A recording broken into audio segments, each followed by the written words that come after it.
endowments of men and women, we praise and thanks thee for this beautiful land, Namibia. Let the abundant blessings and wisdoms therefore descend upon us here in this National Council, and grant that we may humble and responsible deliberate on all matters entrusted to us for the upliftment and the welfare of the citizens of this country. We ask all this in the name of our Lord and the Liberator, Jesus Christ. Amen. Amen. Shall we affirm? I solemnly affirm that I will be faithful to the Republic of Namibia and its people, and I solemnly promise to uphold and defend the Constitution and the laws of the Republic of Namibia to the best of my ability. So help me God. We may take our seats.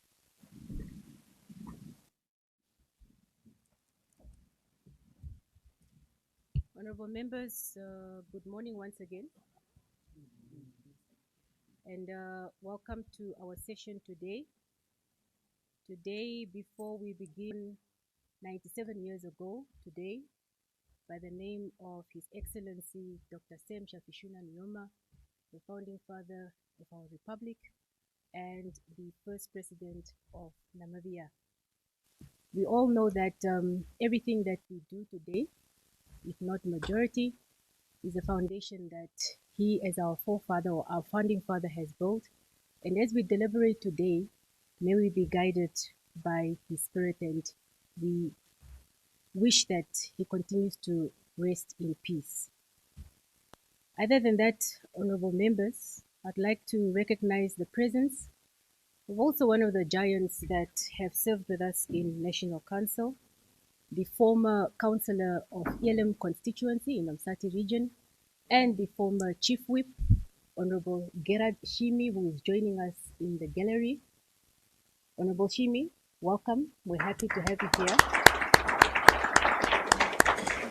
Yesterday, we spoke about, or I made a statement to say when Honorable Roy stood and mentioned how she stood on the shoulders of men only, not only women, but also men, my apologies. I also mentioned that I stood on a number of shoulders of men. And I'm proud to say that this gentleman, Honorable Shimi, is one of the men that have really molded me into the person that I am today. So thank you once again, Honorable Shimi. Honorable members, do we have any petitions? I see none. Any reports of select or standing committee? I see none. Any reports and papers? I see none.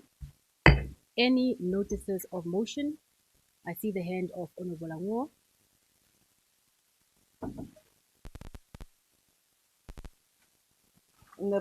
Honorable Vice Chairperson, honorable members, I hereby move a motion without notice that in accordance with Rule 31 of the Standing Rules and Orders of the National Council, the proceedings on votes 09, 04, 21, 39, and 08 of the Appropriation Bill, Bill 1 of 2026, not be interrupted if still under consideration beyond 13 hours. I so move, Honorable Vice Chairperson. Thank you, Honorable. May you please table your motion?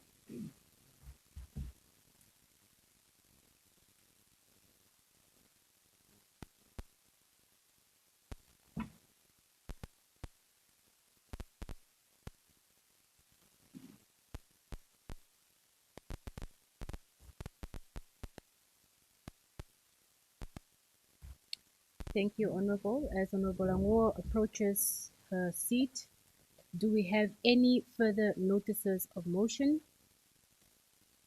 I see none. Honorable members, today we shall proceed with our maiden speeches, and we have one honorable member on our list. Honorable Ngete, the floor is yours.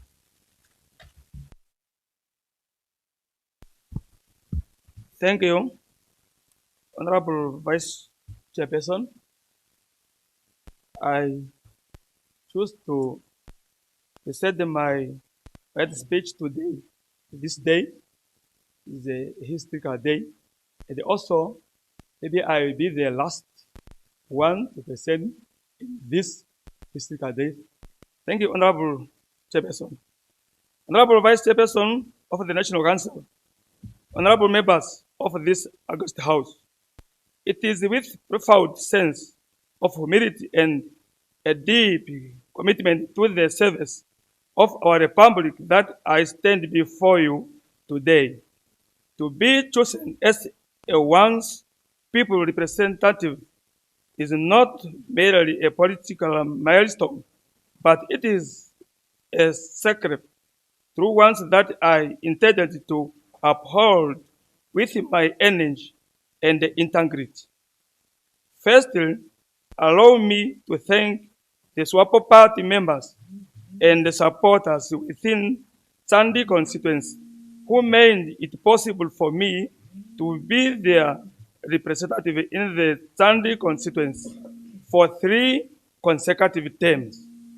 Thank you very much, my good people, for the trust you have betrayed in me as a SWAPO party member. Secondly, I wish to express my deepest revolutionary gratitude to our SWAPO party at different structures level, be it sections, branches, district, regional, and national level during the election campaign in year 2025. Lovely wife, Madam Aina Nelawa Amkete, who always made sure that I got enough energy to serve the people of Sandy constituency and the entire Onsati region. Thank you for being my sanctuary, and this appreciation is also extended to the entire family who supported me. The path of public service is often paved with long absence and heavy burdens, yet your unwavering support and prayers have been my strength. I joined the leadership of Onsati region through Sandy constituency office after my predecessors who paved ways for developmental projects. In Sandy, I therefore recognize the hard work and the leadership style that lays a good foundation for our community for the great Sandy constituency. Fourthly, I am indebted to the Onsati Regional Council that nominated me to be their representative in this august House. Thank you for your confidence you place in me by nominating me to represent our beautiful region in the National Council. I will stand here as your voice to ensure that your security and regular affairs. The government of the Republic of Namibia, under the leadership of SWAPO Party, has made a remarkable progress in all tiers, be it of the central, regional, and the local authorities. Hence, I salute them, and I believe we will continue to deliver as a country built on the principle of one Namibia, one nation. One Namibia, one nation. We must honor and serve our people through a constitutional democracy as enshrined within our supreme law. Hence, my pledge to carry out with the National Council mandate of representation for review and oversight functions as entrusted to me by Onsati Regional Council to serve the entire nation in this august House. Honorable Vice Chairperson, honorable members, I came from a rural constituency in this heart of Onsati region, My people are hardworking, resilient, and resourceful. However, they face systematic challenges that require our urgent legislative attention. My mission during my tenure, I centered on a goal for rural industrialization development.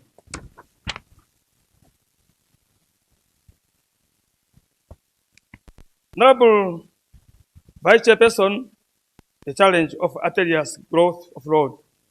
I will advocate for upgrading of feeder roads to bitumen road, standard roads, and access roads to government institutions, for example, schools and the clinics in the region, to ensure that farmers, teachers, and the sick people can reach their service without delay, and also contractors can complete their work on time, not like DR 3616 Sandy Onesi Eparera Road that was handed over in year 2025, but up to now, we are experiencing a slow work progress to none.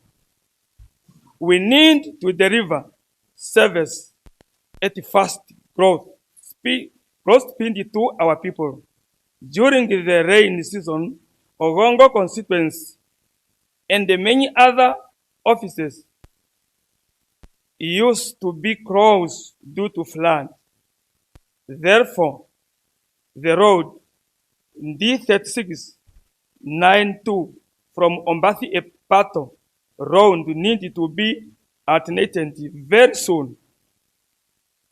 There is need to extend power line to our growth points and the settlement in order to provide our people with electricity and make every Namibian life easy in terms of training and make our rural learners to stand without hidance during the night. While during the day, learners can also do their research since the network is almost cover every corner of our country. Honorable Vice Chairperson, there's another challenge of water scarcity. In the Onsat region, the water scarcity is really a major challenge.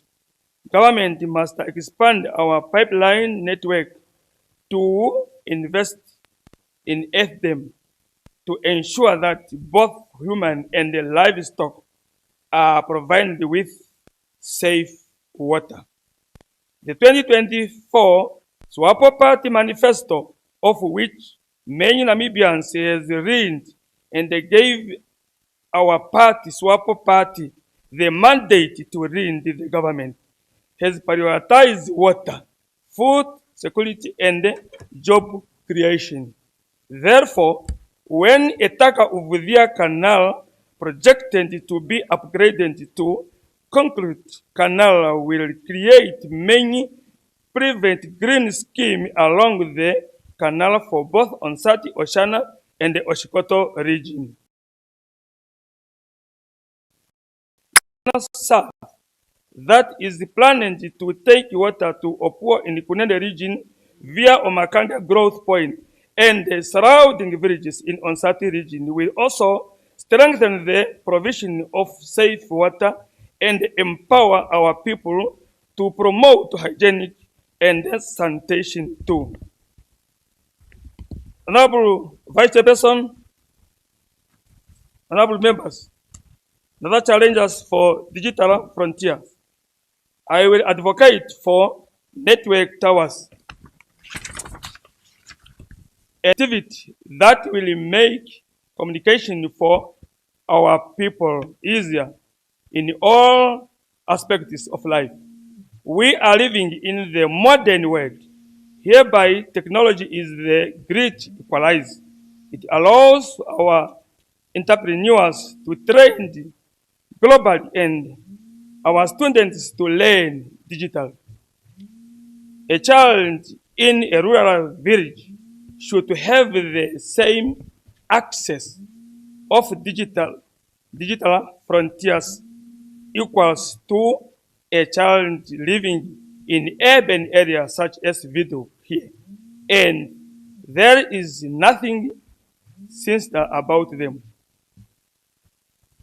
Honorable Vice Chairperson, the challenge of world and human conflict.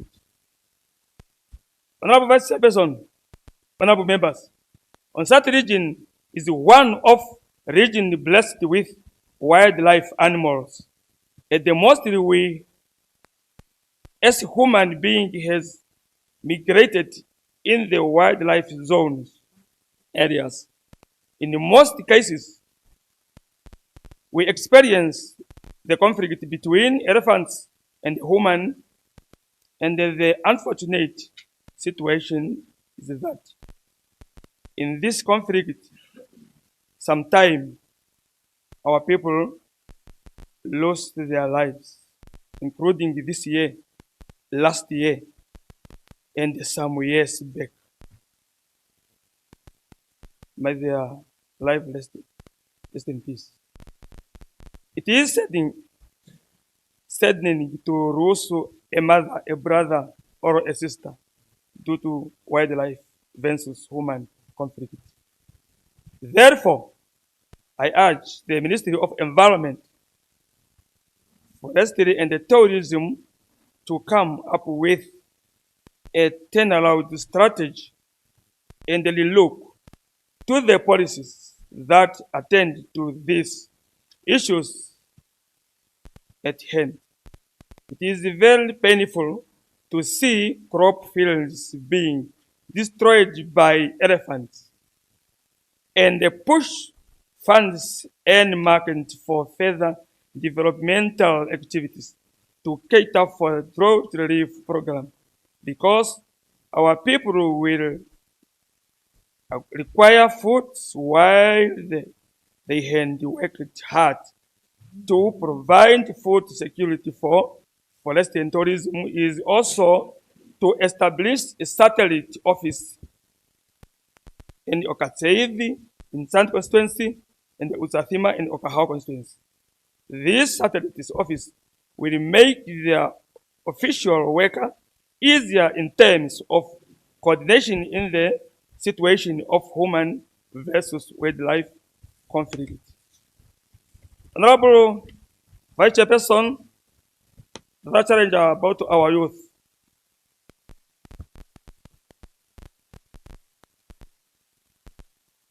Now, members, our greatest export from rural areas should not be youth not to migrate to urban area. For too long, our youth have been systematically migrated to urban centers in searching of opportunity, and in most cases, they only face hardship. We must advocate for job opportunity within our rural areas, settlement, and create conducive work environment for them. My focus will be on creating direct and indirect job opportunity by supporting local value additional, turning our mahangu, livestock, the other natural resources into processed and finished product within the regions by providing the youth with the appropriate skills, tools, training, and business support. We are motivating them to stay and build their natural setup environment.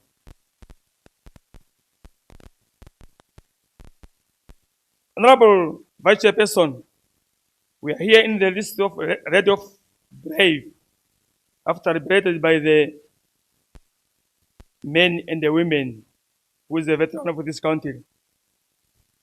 Another charge of Umgurugombashe. Upgrading of Umgurugombashe shrine, the liberation struggle of this country is built on foundation of those whose their blood waters our freedom. We cannot place the true factor that Omgurugombashe is the place where the liberation struggle of this country heroes and heroines are laid to rest there. After their life, we continue. Rest in peace.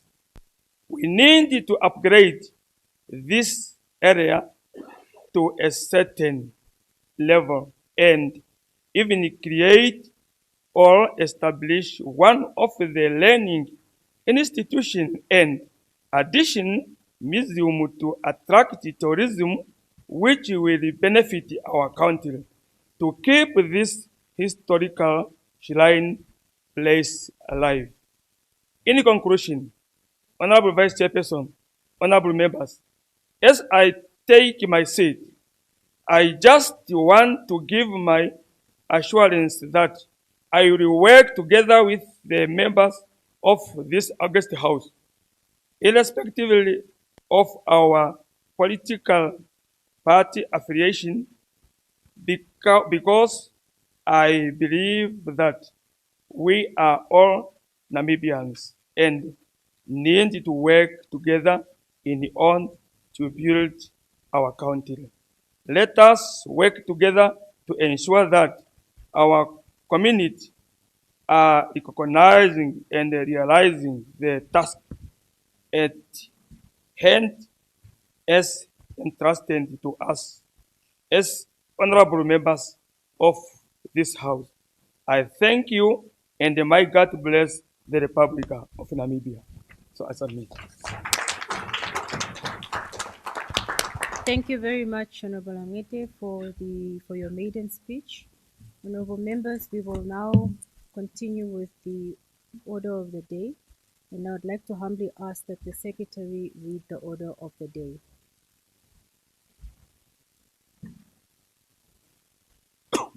Resumption of debate on Community State Appropriation Bill, Bill 1 of 2026. It is moved that I leave the chair. Any secondment? Thank you. Any objection? I see none. Agreed to. Honorable Dawanipa, the first Vice Chairperson of the Committee of the Whole Council, will now take the chair.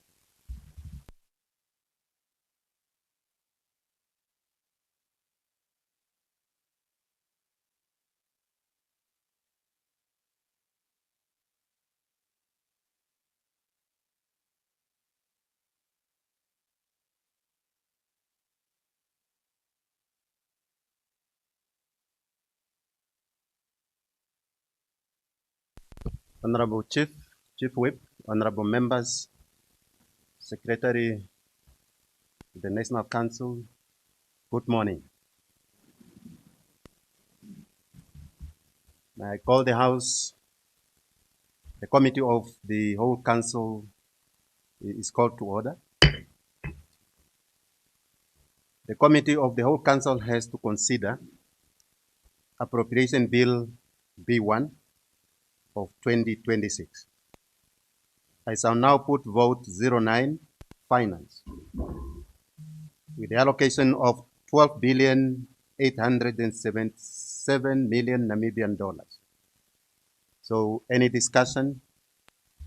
I recognize Honorable Pakarai. You may have the floor.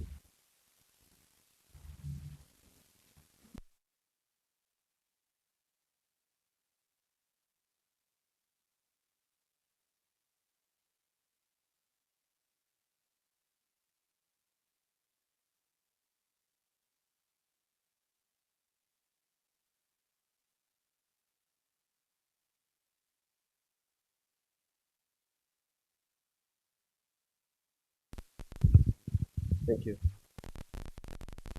Honorable First Chairperson of the Committee of the Whole Council, honorable members of the National Council, a very good morning to you on this special day of the 12th, where an African nationalists, Pan-Africanists, freedom fighters, was roaming on this planet Earth. I rise to support vote 09 under the Appropriation Bill for the 2026-27 financial year, presented under the theme People, Productivity, and Prudence. It is true that this budget was prepared amid difficult global and domestic conditions. The escalation of conflict in the Middle East, particularly the war involving the United States, Israel, and Iran since the late February 2026, has disrupted oil supplies and driven sharp increases in global fuel prices. Domestically, this has caused steep rises in fuel, especially diesel, which rose by 4 Namibian dollar to almost 30 Namibian dollar per liter, elevated agriculture input expenses, and the recently announced 15% increase in public transport fares, adding pressure on households and farmers. In this fiscal environment, the projected 3.1% economic growth and narrowing of deficit to 5.5% of the GDP show indeed a response. The development budget for 2026-27 is set at approximately 6.5 billion inside the State Revenue Fund. I particularly welcome the 352.91 million development allocation to vote 37 agriculture without delving into the votes of land and land reform, the 588.3 million to vote 10 of education, the 242.4 million to vote 27 of sport, youth, national service, and the meaningful development allocation to vote 15 of industrialization, mines and energy of 572.6 million inside and outside the state revenue funding.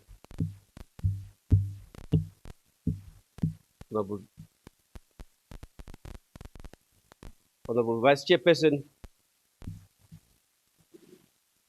on the MTEF, I detected a typing error on page 193 of MTEF that was made about the allocations of 5,500,000 meant for the construction of Maharero Traditional Authority office, indicating a Pukiro instead of Ochinene, and should be corrected accordingly.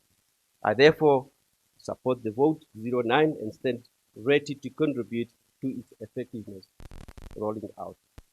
So I submit. Thank you. Thank you very much, Honorable Pakarai.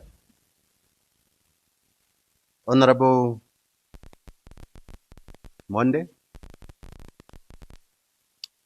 Thank you very much, Honorable Chairperson, First Vice Chairperson, the whole House Committee.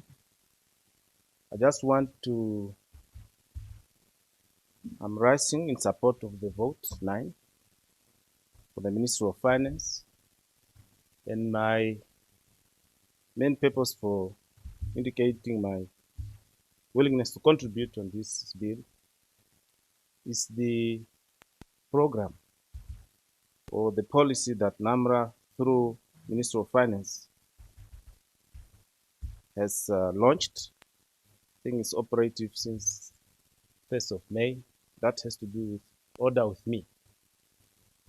Order with Me, these are the people who are self-employed that are importing goods from other countries and sell.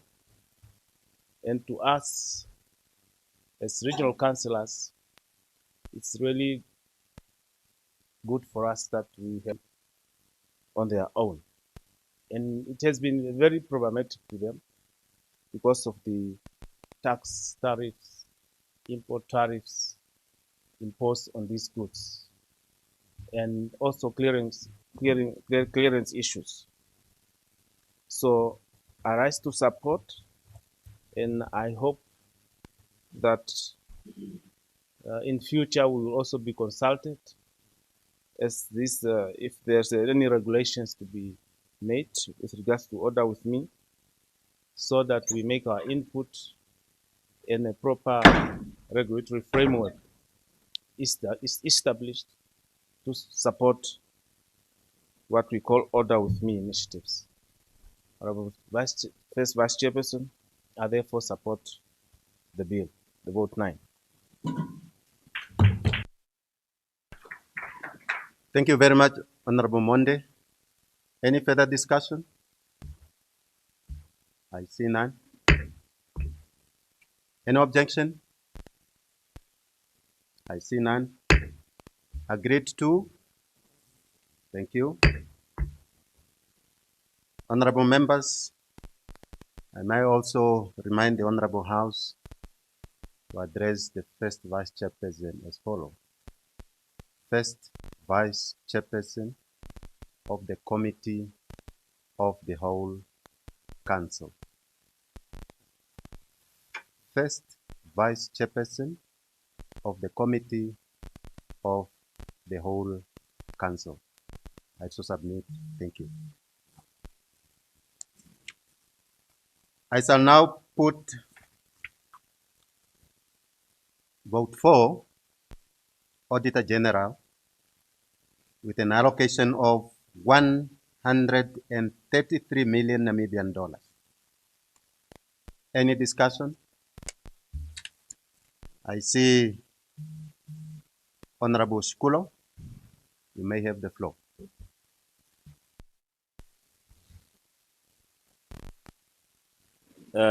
Thank you very much, Honorable First Vice Chairperson of the Committee of the Whole Council. I rise to contribute to vote number 4, the Office of the Audit General, with an amount of 133 million. The Office of the Audit General is very important because it is mandated to oversee state funds and ensure that public spending is used for its intended purpose. As a member of Standing Committee on Public Account and Economy, I have first-hand experience on how closely our committee work with Audit General in carrying out oversight activities across the country. Although the office derives its mandate from Article 127 of Namibian Constitution to audit all state revenue and expenditure, it often appears toothless because its reports are not taken seriously, especially by the regional councils and local authorities. This situation must change, as many of these reports reflect either adverse or disclaimer audit opinions. I believe that with the support of the Honorable Minister James Sankwasa, this state of affairs can come to an end. Public funds under the care of the regional council and local authority are too often spent without proper controls, yet no action is taken against such misuse. I therefore call on the Office of the Prime Minister to empower the Office of the Audit General with additional powers that will enable them to address these shortcomings effectively by ensuring that action is taken against institutions that fail to account properly for public funds or that continue to receive adverse audit opinions. Because currently, if you go there in the regions, in the most especially the local authorities, the outcome can either adverse or disclaimer, which is very bad. We want to see institutions who are going to get maybe qualified or either unqualified. Because unqualified, we need that one in Namibia. With these few words, I support the vote and I so submit Honorable First Vice Chairperson. Thank you so much. Thank you very much, Honorable Sikulo. Any further discussion? I see none.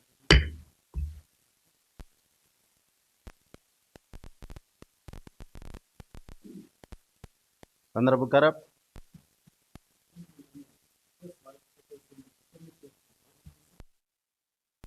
I rise to contribute a bit to vote for. The situation the local authorities in regional councils are finding themselves is very worrisome. Very, very much worrisome. If you look through the statistics, you will realize regional councils and local authorities are still struggling as it is required. And this is worrisome. The institution that has been audited. And management letter is an official document issued by the Office of the Auditor General of Namibia after an audit has been conducted. The contents of the management letter includes weaknesses in internal controls, errors in financial records, non-compliance with laws and regulations, problems in procurement processes and procedures, poor asset management, delay in bank reconciliations, unauthorized or illegal expenditure, recommendations for corrective actions. And it is important that, you see, the management don't table this important letter to the council. And the honorable councillors of the regional council and the local authorities don't have no idea, basically, regarding this management letter. If you follow what is stated in the management letter and you act that corrective measures in the given time, immediately the opinion of that specific institution changed. But this information is withheld. Financial statements are supposed to be tabled to the council. Councils are supposed to have a special council meeting dealing specifically with the financial statements, if it is prepared on time and submitted to the council. But this never happened. So as a committee, when you go with your outreach, you realize the councillors don't have no idea about their financial affairs. And this is very, very worrisome. The management letter helps management to improve financial management, strengthen accountability, prevent fraud and misuse of funds, correct mistakes before future audits, improve future audit opinions. You can go on the portal of the Auditor General's page, and you will realize majority of the regional councils and local authorities, their financial statements that have been submitted, the latest one might be 2023, 2022, 2021, 22 financial statements. It's worrisome. If your financial statement is not in order, it means that the local authority of the regional council is doomed. You cannot even go to a financial institution and say, I need few finances to buy fleet, my own fleet that we can finance. As a regional council, I think it's high time that we start, like regional councils and local authorities, to start their own fleet.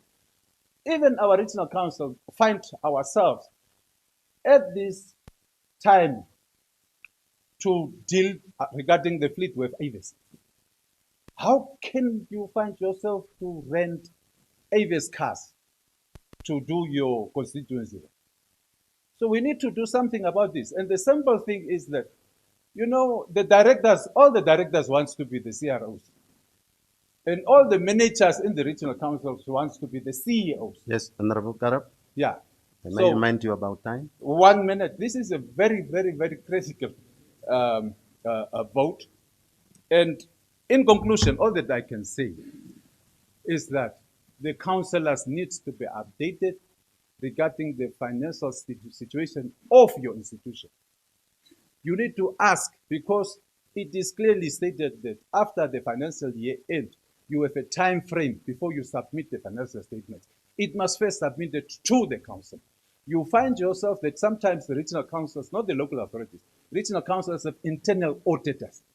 But even the internal auditors have no idea what the financial statements are of that specific institution. So my advice to the regional councils and the local authorities to demand that they see the financial statements of their respective institutions.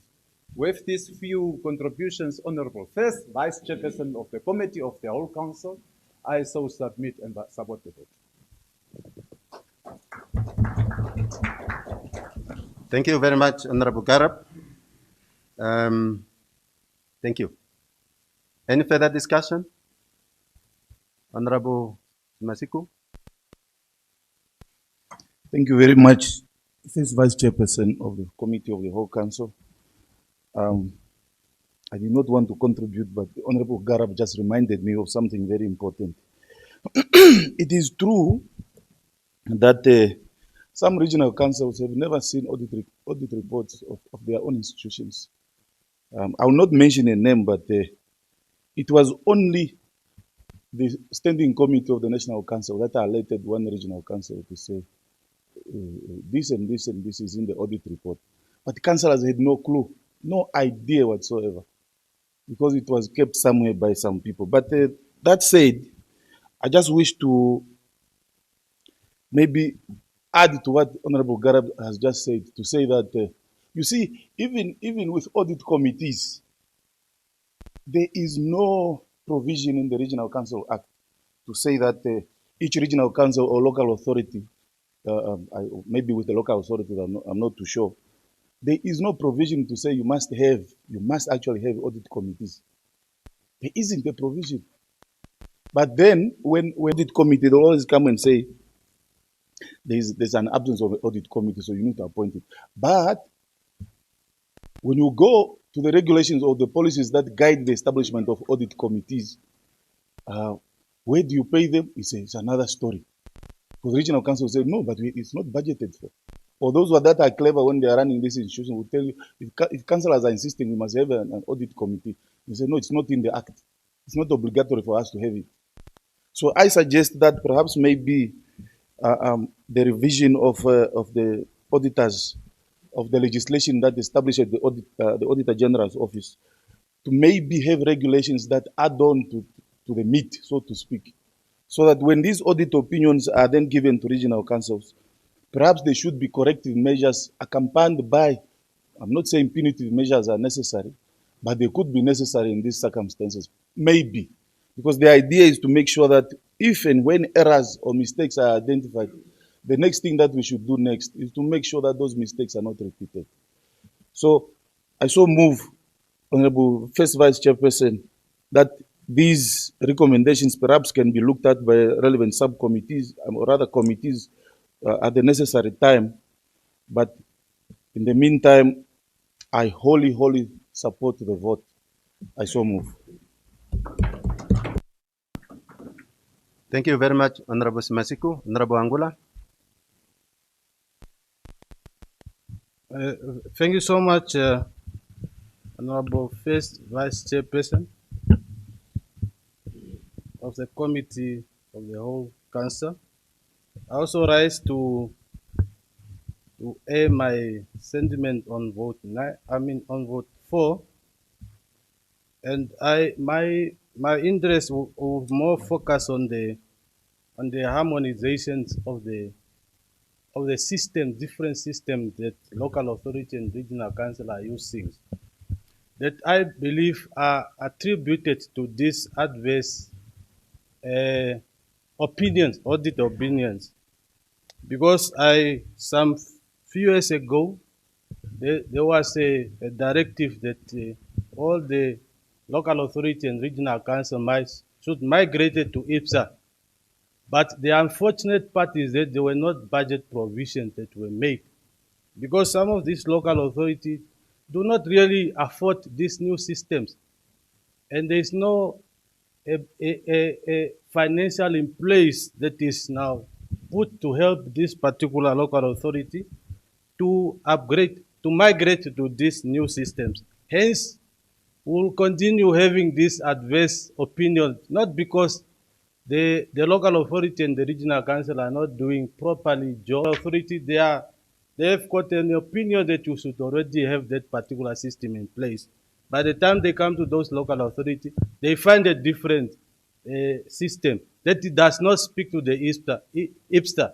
So yeah, that's what make some of these local authority get this adverse or opinions from the Auditor General. Hence, my proposal is to say, I think there should be budget provision for those local authorities that are not in the financial position to migrate to the new. Thank you very much, Honorable Angola. Any further discussion? I see none. Any objection? I see none.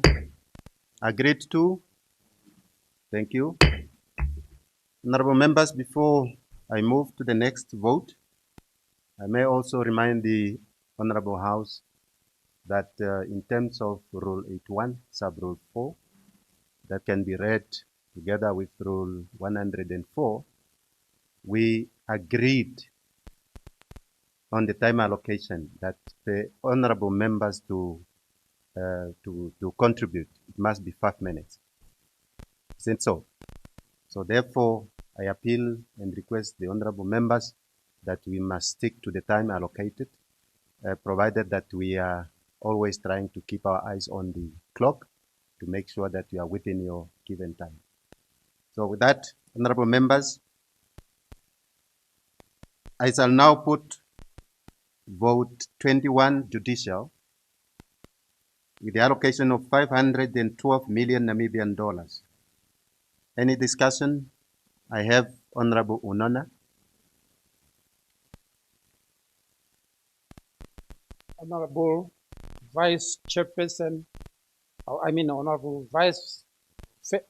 First Vice Chairperson of the Committee of the Whole Council, honorable members, I have an honor to rise and contribute on the vote 21, that is all about judiciary.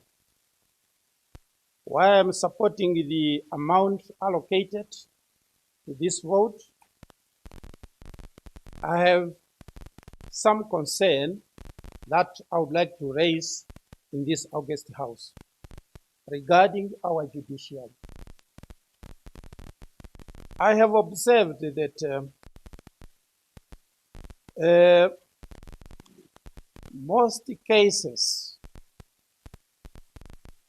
that normally would appear in our courts used to take too long before the verdict being given, either at the level of the higher court, magistrate courts. So we are really observed that some cases used to take too long. And a sort of postponement used to take place while the public need at least to hear a suspect being given either a punishment or being even given a certain of chance that he or she is not guilty because of the ground of the case and the reason provided during the judgment. Some cases used even to take 5 years, 6 years without hearing any verdict being given to such a suspect, and this is not good. I think we need to see some improvements in terms of the deliberation and the judgment that used to happen in our courts. I'm appeal to those who are responsible at least to look that matter. The public is needing at least to have cases to appear before the court, before the magistrate, before the judges, taken into consideration in order to limit the time when the court could give the verdict. Another concern is the information used to be provided by our regular representatives. In most cases, the lawyers are not fairness. They are not even providing fairness in the court. They are sourcing some information here and there to prove that a person is not guilty. But on the real ground, you could really observe that this person is the one who steals the cattle from Okaukweo, is the one who break the house of a certain person. And here the lawyers, they said, according to information on the ground, a person is not guilty. And you can even prove that on several occasions, the regular representatives, those who used to represent the accusers that we call the suspect in our courts, they used to lie the court. And reading also the judges or magistrate not to take the proper action, the proper verdict that could be able to provide the reality in the court. And by this way, I'm appealing to the lawyers to provide fairness whenever they represent the suspect in our courts. I so submit.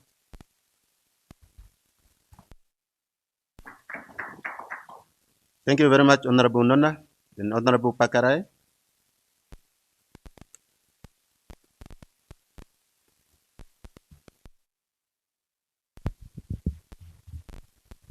The first Vice Chairperson of the Committee of the Whole Council, honorable members of the National Council.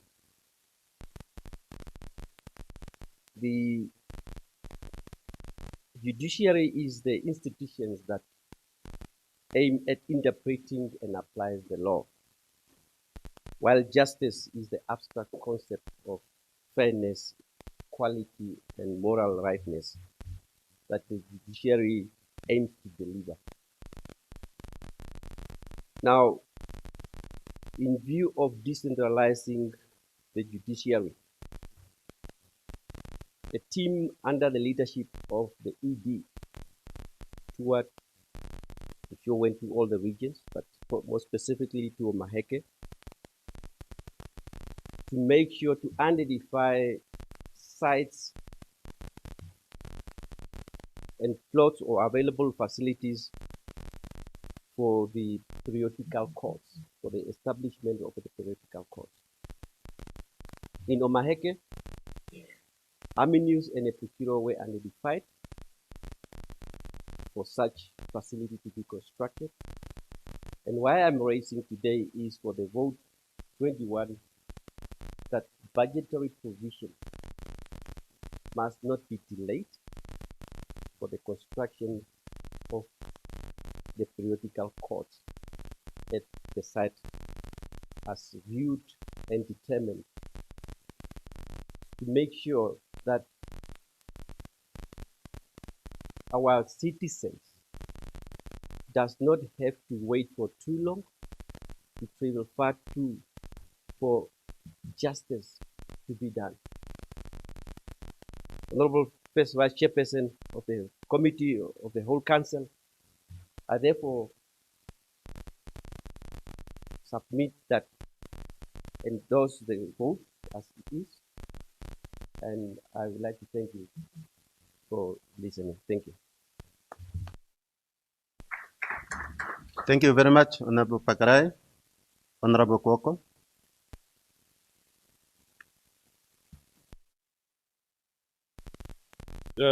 Thank you, Honorable First Vice Chairperson of the Committee of the whole Council, for the opportunity, and good morning, honorable members. Mine, as it was already said, that the judiciary system is there to interpret and to applying laws within the country for the justice for the citizen of this country. But as you can see, within our country, this judiciary, cases are not finalized as it was said here, and each person having that right as a human. No one is perfect. One can find him or her that side of the law. But as the system at hand, it have to prevail itself to see that is this person is really guilty or not. And also, if you can see or walk around all these police stations and holding cells, is just full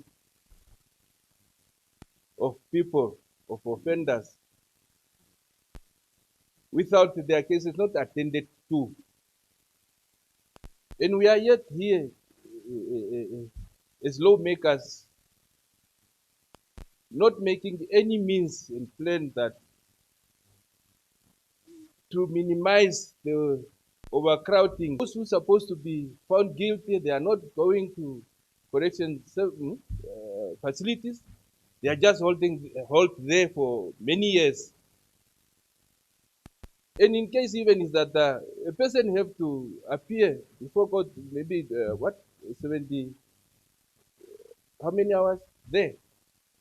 Yes, but yet it's not applied to. So I'm humbly requesting that maybe if there is vacancies which is not filled, they have to be filled, so that there must not be a delay in this system. Today we are saying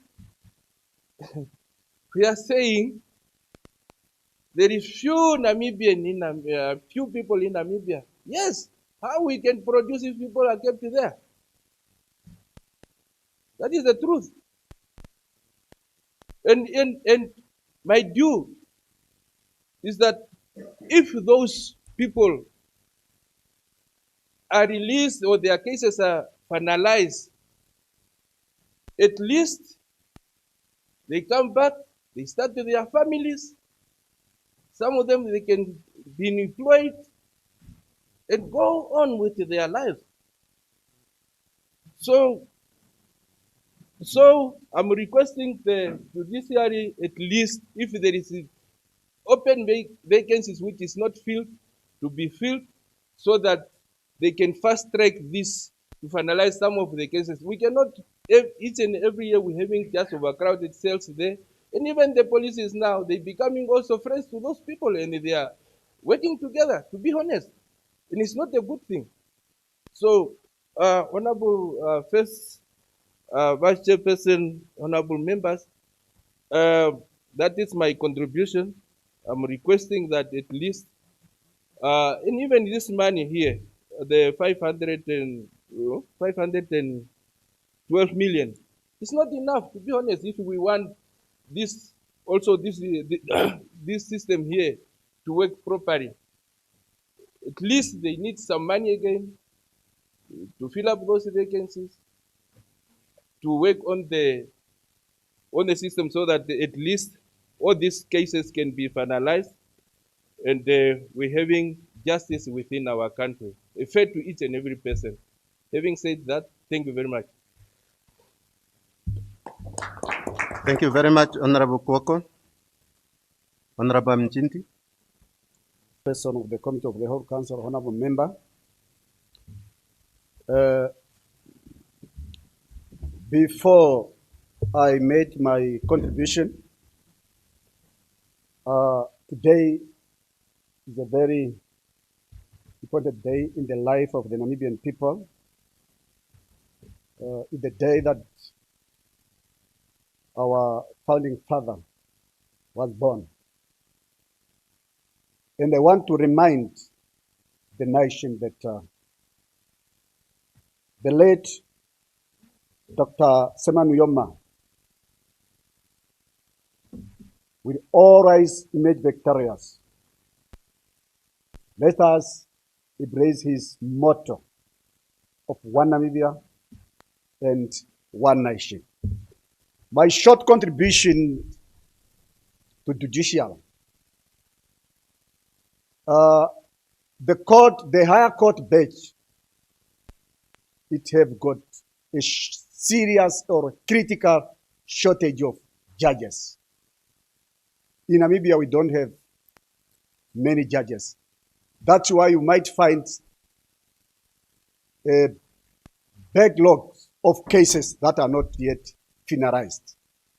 And that's the reality. But you cannot go to the lower courts. Backlog of cases are there because there's not enough magistrate. And some of the problem of the judicial magistrates, they don't visit police cell to see how the overcrowdedness of police cell. Even some people, they can be kept there for months, but they have got small cases. And some, they are being there and afford the bail. How can you get the bail to the person? Per month, that person is just getting 1,000. And now that person is given a bail of 1,000. That person cannot be able to afford that bail. Then that person will just remain there. That's why I'm appealing to the judiciary to find a way on how to see. Some people, you can just give them a punishment to do a community work instead to keep them in the bail and give a burden to the government. With that contribution, Honorable First Vice Chairperson of the Committee of the Whole Council, I support the vote, but the judiciary should find a way how to make sure that people are treated according to Mandela rule. I so submit.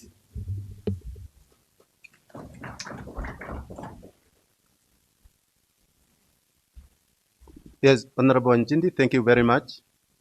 Honorable House, any further discussion? I see none. An objection? I see none. Agreed to? Thank you very much. Honorable members, I am glad to inform you that it's tea break, and we have to break for tea, and we'll come back 5 minutes past 11. So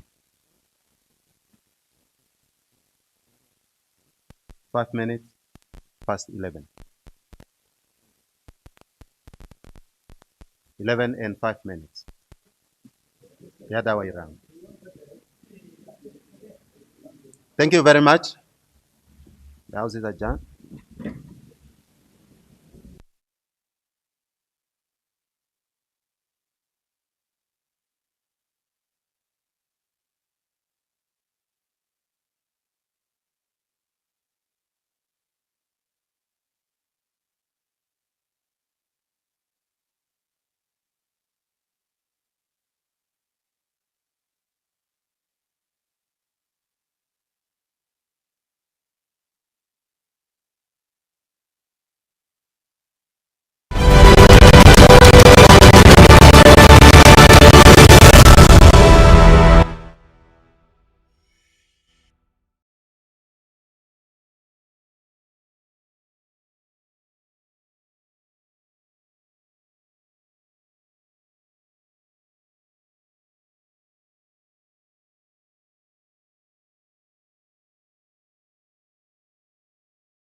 Committee of the Whole Council is called to order.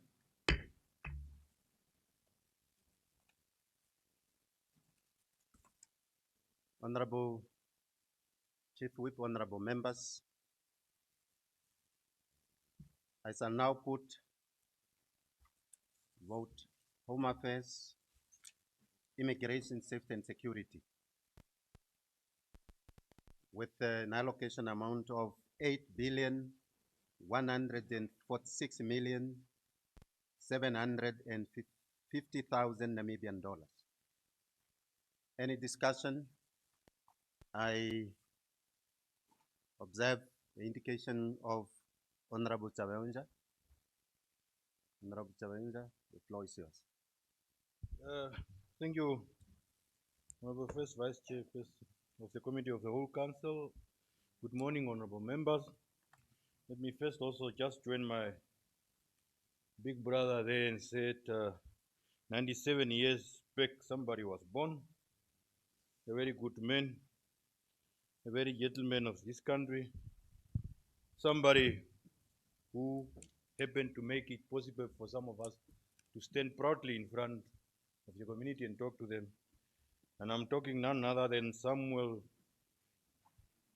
Tate Daniel Nuyoma.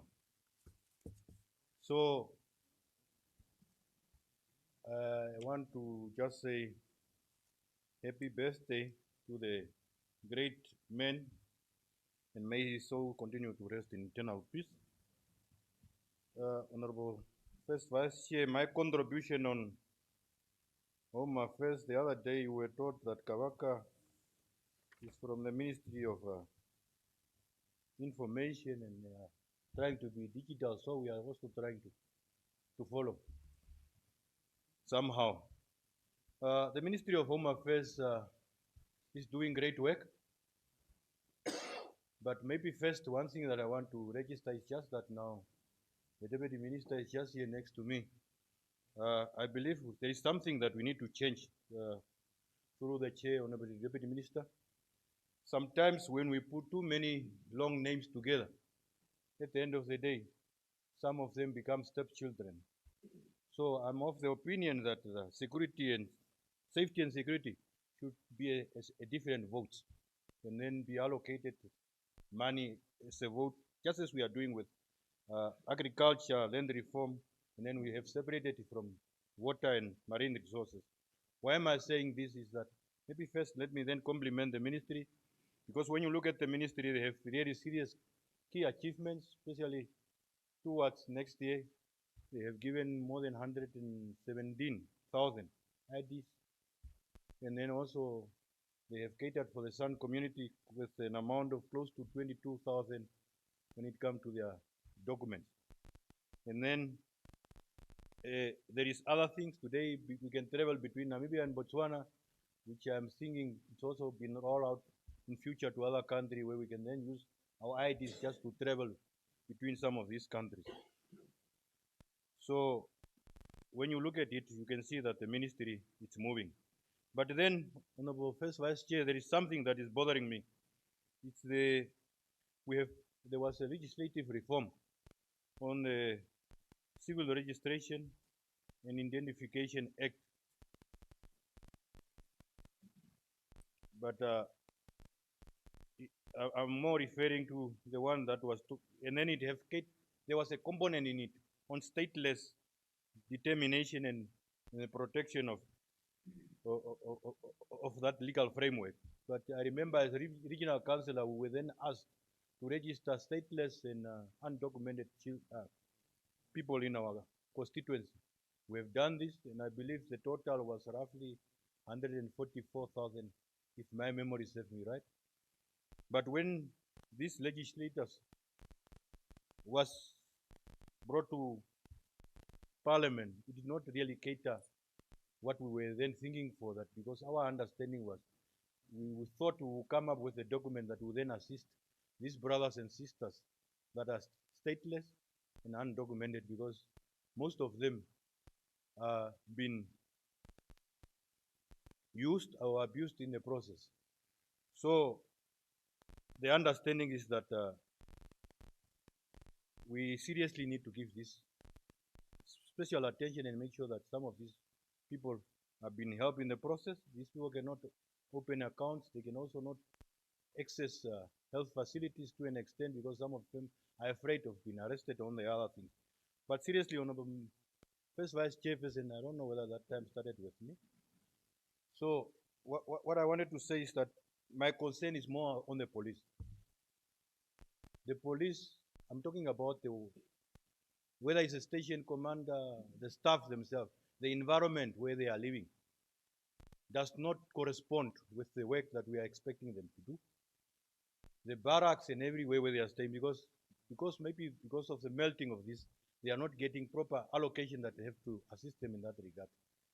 Even they have fleets that you cannot use because most of their cars are from the 90s. So they are challenged, and this is a car that is being used by more than 5 to 10 members in a day. So those are the many challenges. I don't know whether it's me who did not check a time. I'm seeing my time is up.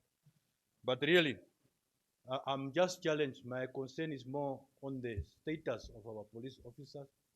And I also want them to be given the privileges of benchmarking because they also want to understand even how do they dissolve of things that they no more need. These people they don't know how to do some of these things. And also in future, maybe the Ministry of Works need to come to the aid of other ministries. I will finish off now. Of the other ministries just to help them, because what we want is that if the Ministry of Health is selling their vehicles, those that have been decommissioned, let that benefit then goes to that specific ministry. The same with the police. These people are standing with a lot of old fleets. Maybe for them to improve when it comes to vehicles. Let's make sure that these people are also being assisted. Thank you very much. Serious concern, Honorable. before I sit down, Honorable, with the respect, is the issue of staff members, where I'm coming from. I'm sitting with this police station that was built for a population of 7,000. As we are standing now, we have more than 46,000 that's been serviced by my station in Ogahanja. So the understanding is that these people are understaffed. So what we need is that with a new recruitment, Honorable Minister, maybe I will visit your office, but seriously, let's look at this, how we can capacitate sometimes, even the workforce that these people are having. The majority of them, in numbers, will always be females. And there are certain works that you cannot expect from a female officer, and especially also not putting that person's life in danger. With that submission, I support vote 39. So I submit. Thank you very much, Honorable Chavenja. Honorable Joseph.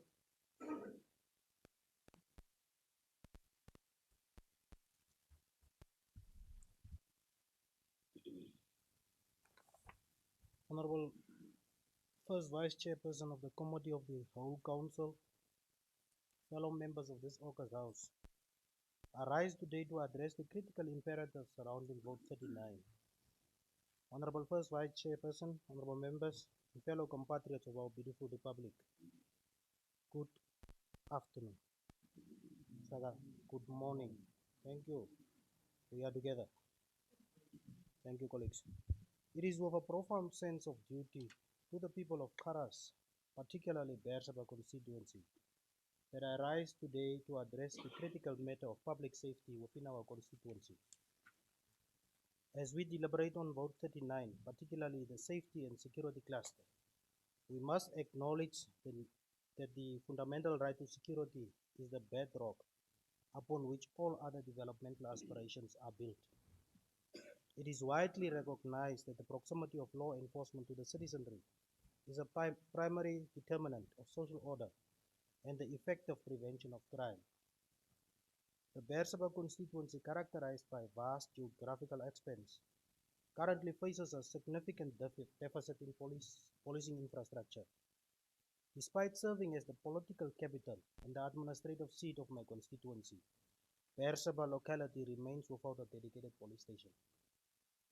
Our residents are currently forced to rely on services provided from CES and Batane, which are located at distances that render rapid emergency response and proactive community policing nearly impossible. This partial inequality in the distribution of security services undermines the efficacy of our law enforcement agencies and leaves our citizens vulnerable. I recall with concern that the construction of a police station in Bersaba was previously included in the medium-term expenditure framework. Its subsequent removal from the budget remains a point of deep frustration for my constituents. I therefore call upon the Honorable Line Minister through our able Deputy Minister to reignite these stalled efforts. We must prioritize the restoration of this project to the national agenda. I also tasked the Committee on Home Affairs, Security, Constitutional and Legal Affairs to assist in this regard. To facilitate an immediate and cost-effective solution, my community has already identified existing unoccupied structures that could be repurposed as a satellite police station. This pragmatic approach would allow us to establish a security presence without the immediate burden of new capital construction, ensuring that the safety of our people is not delayed by bureaucratic inertia. We have identified several underutilized empty structures within the area that possess the potential to be transformed into functional police outposts.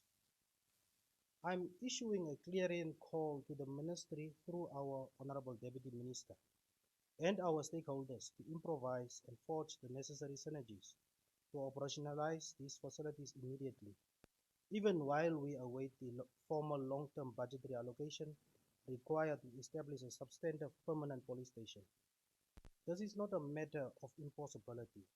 It is a matter of political will. By repurposing existing assets, we can bridge the gap in service delivery and ensure that the surrounding communities receive the protection they deserve. I urge this House to support this intervention as it is essential for the stability and growth of our region. Furthermore, while I welcome the current appropriation under Vote 39, I must emphasize that it is insufficient to meet the logistical demands of our rural and outer laying stations.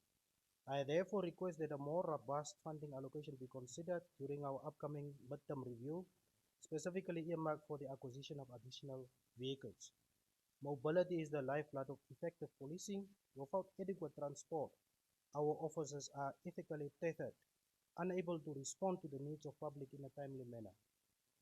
Honorable Vice Chairperson, I lend my full support to this vote with the clear understanding that the midterm review will serve as the necessary mechanism to address and resolve these pressing logistical challenges. I so submit. Thank you very much, Honorable Joseph. Precisely on your time, may I invite Honorable Gunaya.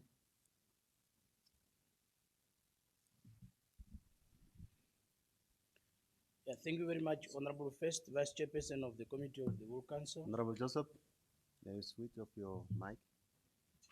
Honorable members, I just rise briefly to contribute to Vote 39, Home Affairs, Immigration, Safety and Security, but today I will just look at Home Affairs. And one of the key responsibility of the ministry is civil registration, which includes issuing national identity documents. But we have a problem, Deputy Minister, honorable members, in Kunene. With its vast and difficult terrain, many community members struggle to travel to Opuo to obtain these documents for their children. I therefore appeal to the ministry to establish offices either in Sesfontein constituency or Opuo rural constituency as a matter of urgency. At present, many residents must travel more than 500 kilos to Opuo, incurring transport costs that are unaffordable for most. Those without means are forced to wait for ministry outreach programs, which are not frequent and are often limited to children under 5 years. Although those who are above 5 years can be assisted, majority of those above 5 years, some they have to go through the process of verification, and that verification process is not taking place. And this force to have many Namibians undocumented in their own country of birth. And the other issue that I want to tackle on, we have one deputy director that that serve both Kunene and Omusati, and that is not sitting well with me. I think that is a high time now for Kunene to be given its own deputy director for smooth and faster and service delivery to our community. With these few remarks, I support the vote. I thank you very much. Thank you very much, Honorable Ngunaye. Honorable Mchinti.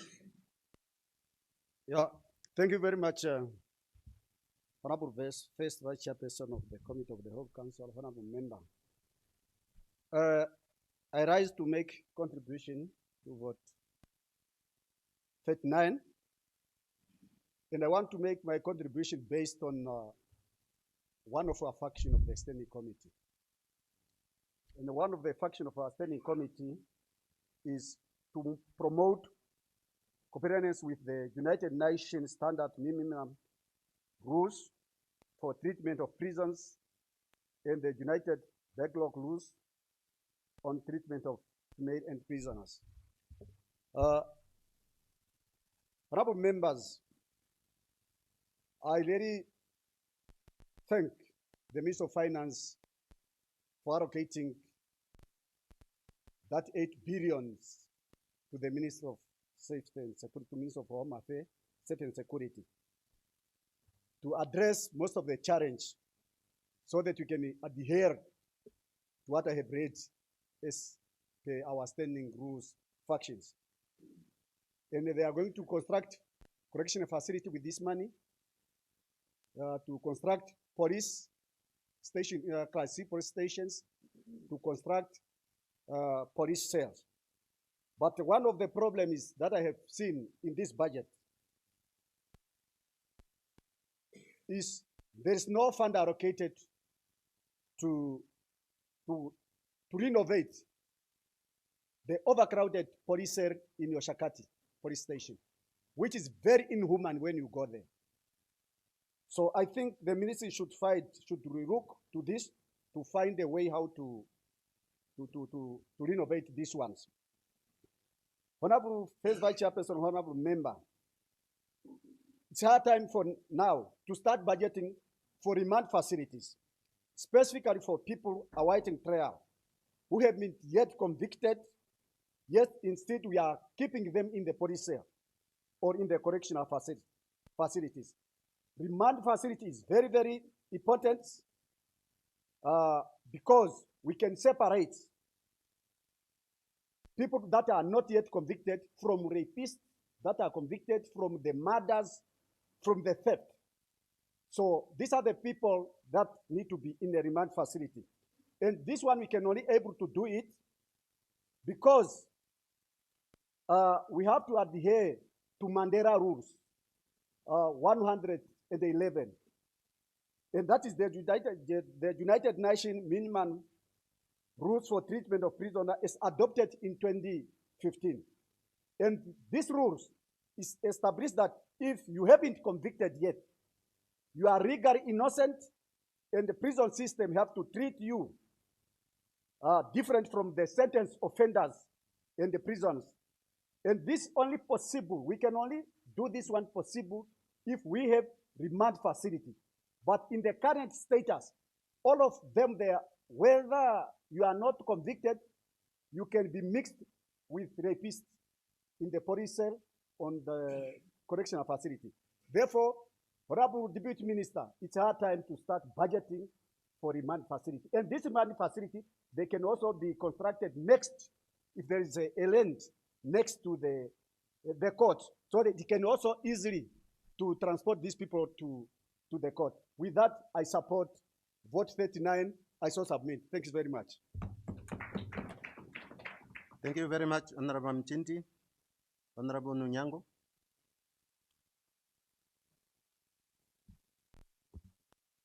Yeah, thank you very much. The first Vice Chairperson of the Committee of the Whole Council.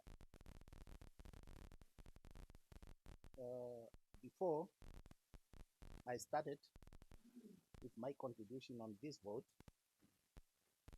I would love to recognize this day where one hero was born.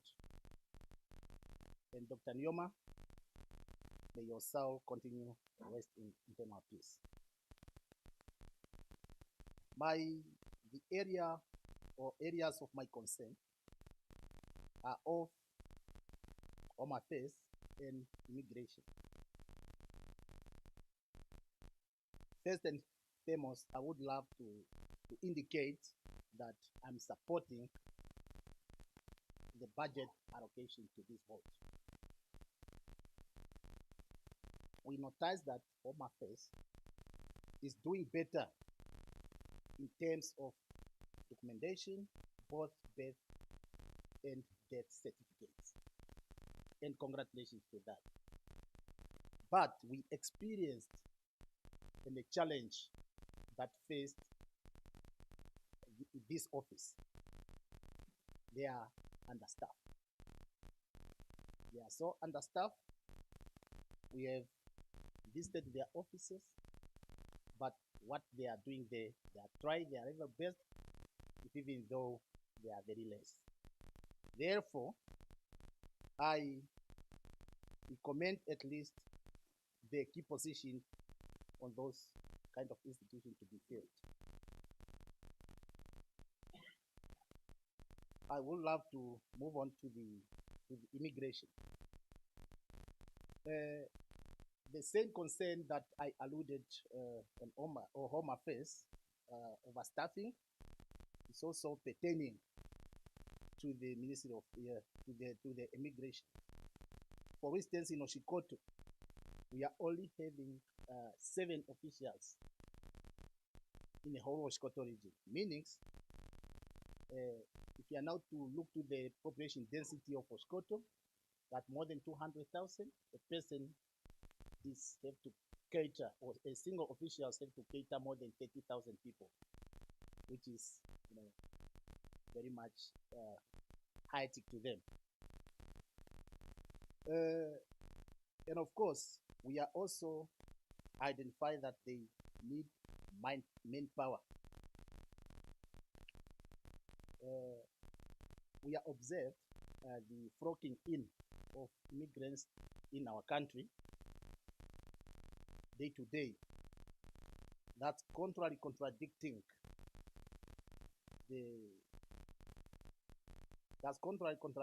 the Informal Trading Regulation Act. Last year, we can recall our exhibitors wanted to strike against our brothers and sisters from different countries, foreigners that are competing with them in business. You can find a Namibian selling tomatoes, an Angolan also selling the same product to our people. I mean, competing with our people. So therefore, as a government, this is a high time for us to look at those matters. With that, that's the area that I wanted to touch in this contribution. I so submit, Honorable Vice Chair. Thank you. Thank you very much, Honorable Nunyango. Honorable Rikua.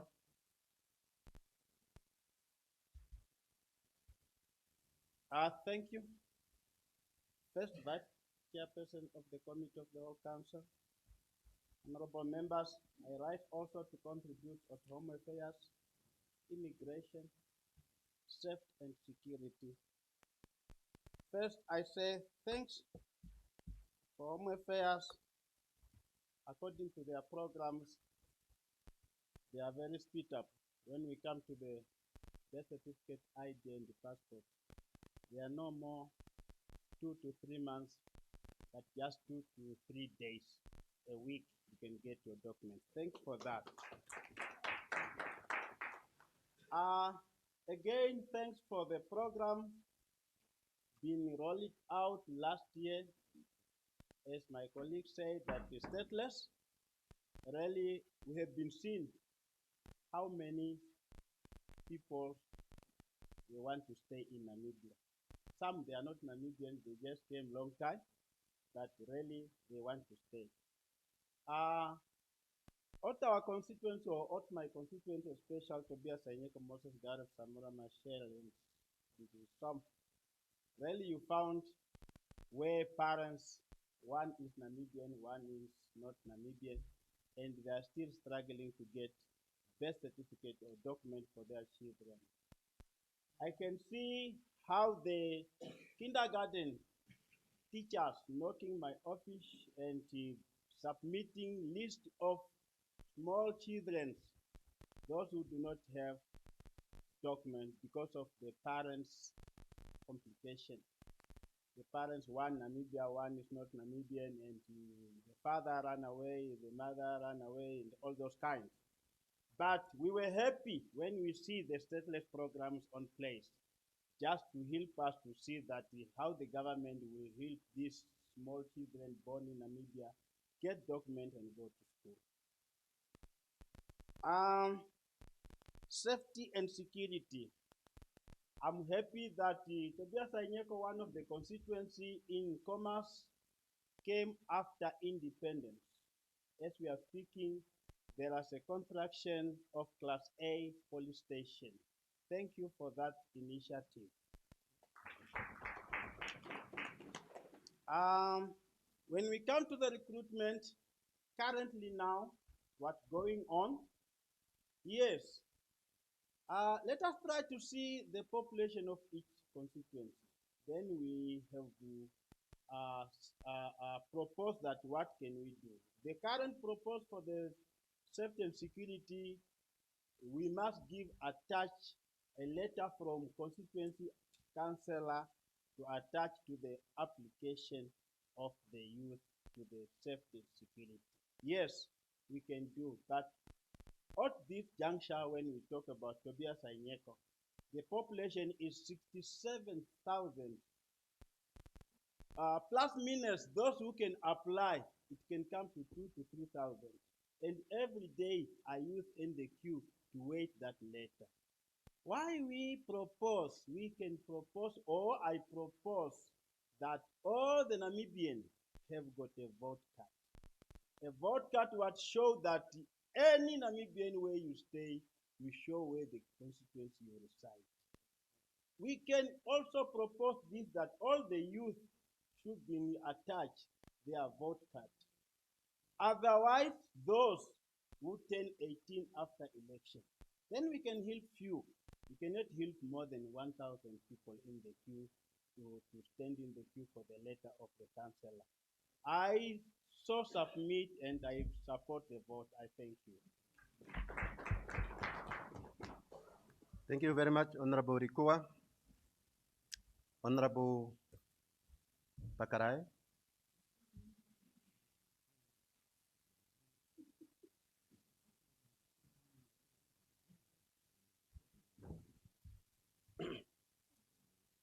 Honorable First Vice Chairperson of the Committee of the Whole Council, honorable members of the National Council, I once again rise to support vote 39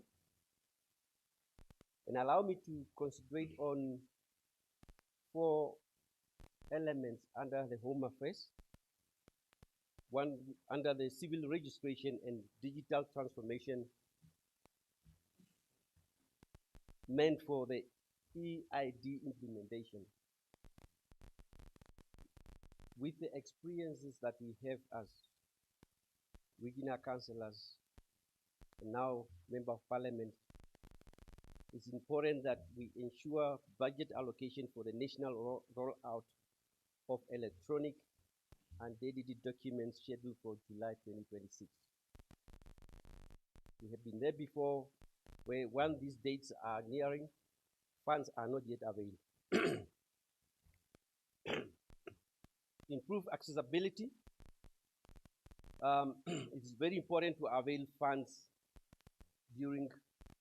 on these votes during this financial period for expanding regional offices and mobile units to remote areas. ensuring 100% universal registration coverage as declared. On the mass registration and stateless, I know Honorable Chiavonja also touched on it, but it's important that we allocate resources for the follow-up action from the 2024 mass registration campaign. I know the figures talk about over 149 undocumented persons recorded. Honorable First Chairperson of the Committee of the Whole House, it is important to finalize the stateless determination and protection bill.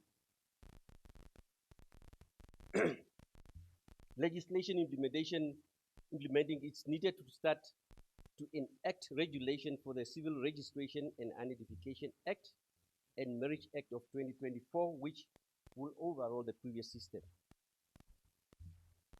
Honorable members, Namibians, we don't want to get to the situation like in our neighboring South Africa. Refugee management is very, very important one, and financial resources must be allocated to strengthen the management of our refugee centers. If we are not doing this, this will boil down, and we don't want to have the anarchy like elsewhere. Therefore, there are a lot of different agencies as well.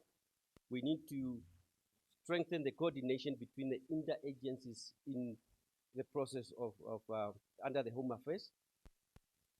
I therefore support the vote 39 and hereby reporting for duty for the implementation. So I submit. Thank you very much, Honorable Pakarai. Honorable Spatera.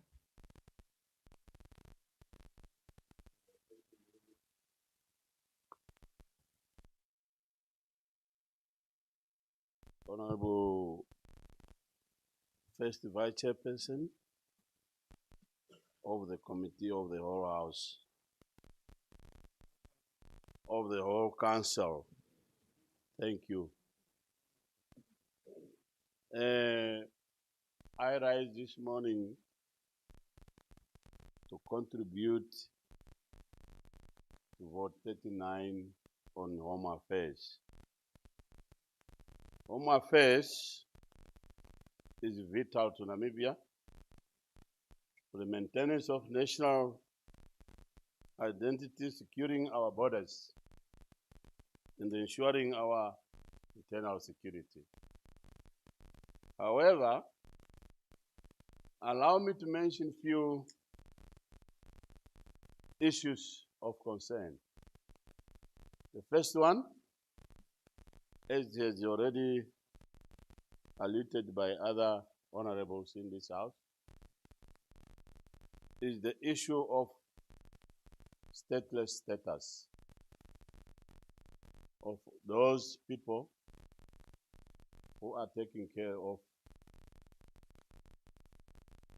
our homes, who has been in the country for many years. We are happy that we have got a Deputy Minister in the House, and he will take this issue. It has been long awaited, the issue of stateless status of those people. They are very good people. Some of them, they are good. They are taking care of our resources in the country. Number two is the border control of our country. I'm mentioning this border control,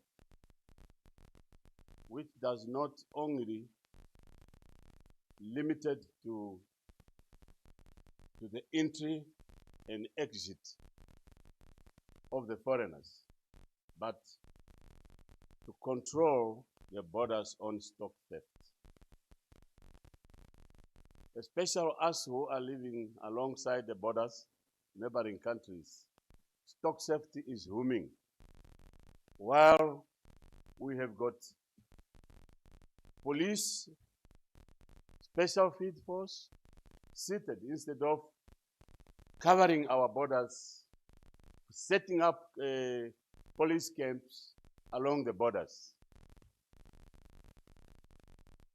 So that, I think this vote will take care of that, so that the police should patrol these borders and secure this theft of stock theft. It should come to an end. It is painful, you know, an African, if you are an African and you don't have a cow, then you are a half African.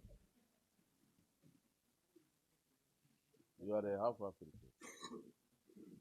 So really it pains very much, especially us who are living, those of us who are living alongside the border lines. Like, for instance, Angola, Zambia, and Botswana. The stock theft is too high in those areas. The last one is the issue of the police, the shortage of the police stations. Police stations are very few. Where I'm coming from in the Zambezi region, particularly in my area, the distance from where I live to the next police station is 90 kilos. It's 90 kilometers, which means it needs an urgent attention, this area. And this is the area where stock theft is happening a lot, as well as criminals, because it's close to both borders, Zambia and Botswana borders. And this is the area where these people who are hunting used to cross through to Botswana to go and hunt there. I see the time is one to marginalize elders again. Having said so, Honorable First Vice Chairperson, I support the vote 39 of Home Affairs. Thank you. Thank you very much, Honorable Spapera, the senior citizen. I think this time around, precisely on your time. Then Honorable Zante.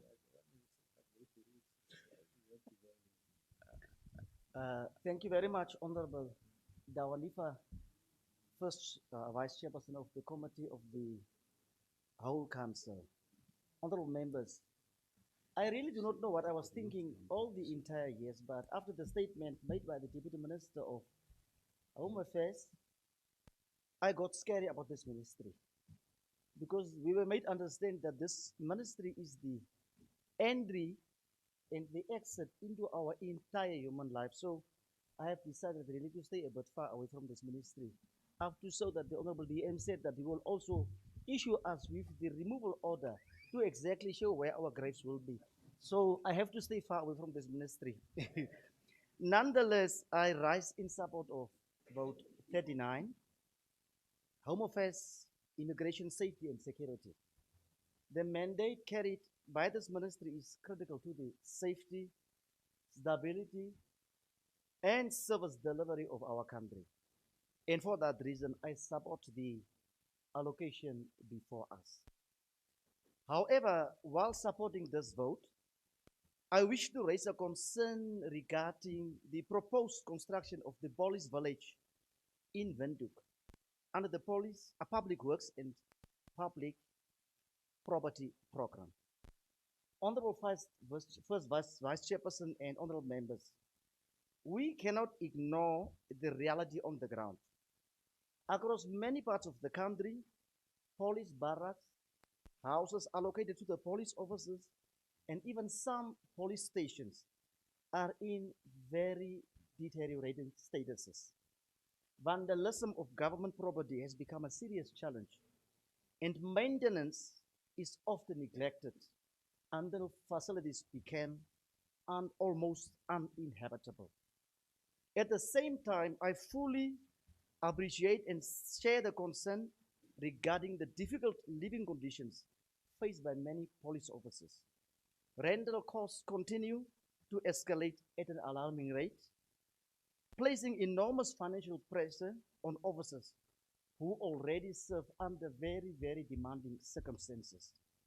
Therefore, the intention behind the establishment of the police village is understandable and commendable.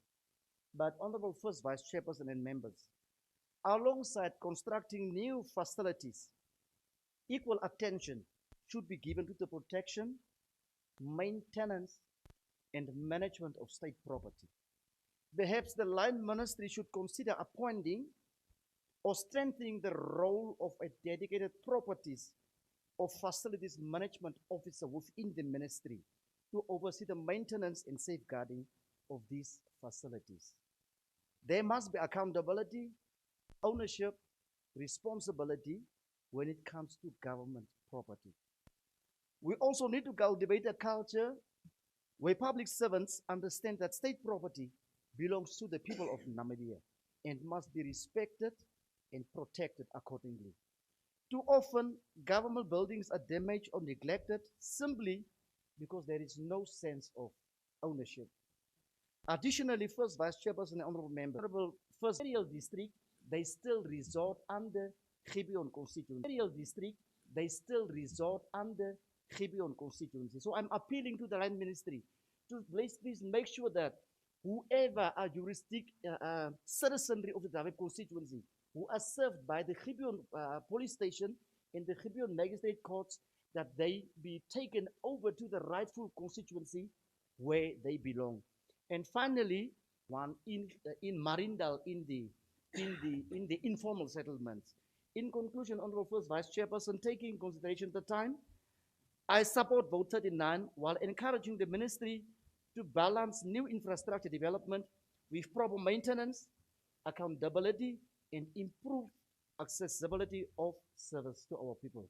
I thank you. Thank you very much, Honorable Zanse. Honorable Beiko.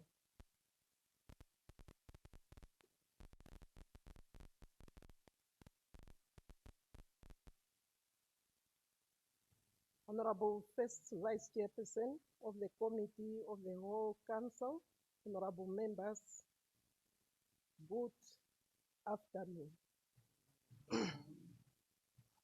I rise on behalf of Kavango West region to support Vote 39.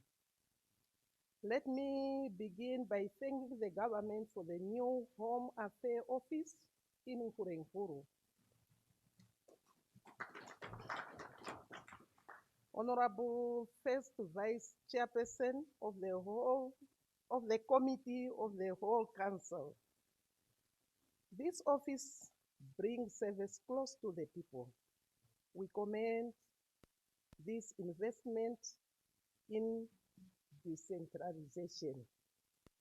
I would like to highlight 3 concerns from our region. Number 1, statelessness.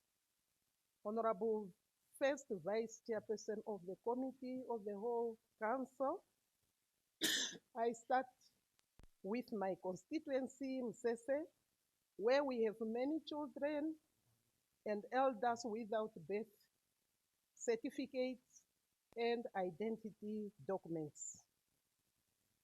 This problem is also serious in all the other 7 constituencies of our region. Without documents, children cannot write exam and elders cannot access pensions. Number 2, outreach program to constituencies.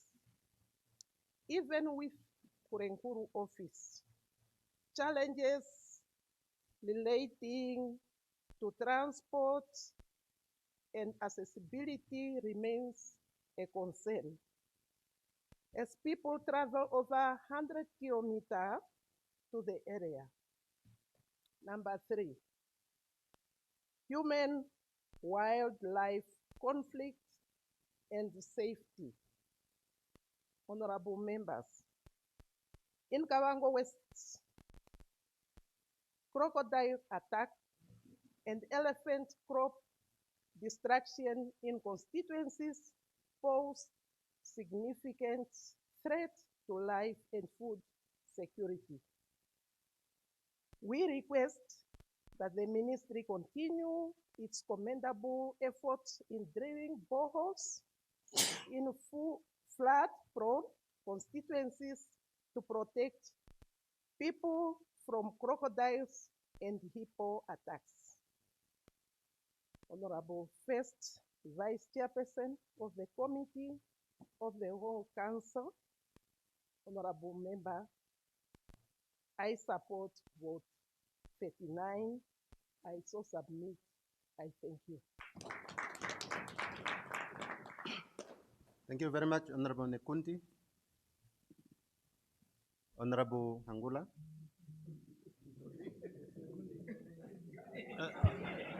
Yes. Thank you very much. So, Honorable Veiko, you see, it's the connection, eh? So we are used to that name. Thank you very much, order in the House, honorable members. I think Honorable Angula is having the floor. Thank you so much, Honorable First Vice Chairperson, Honorable Member. I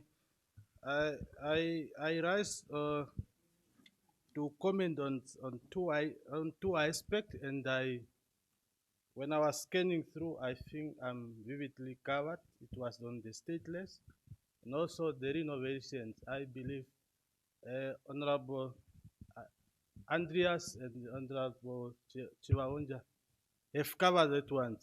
So I submit vote 39. Thank you very much, Honorable Angula. Then Honorable Nangama.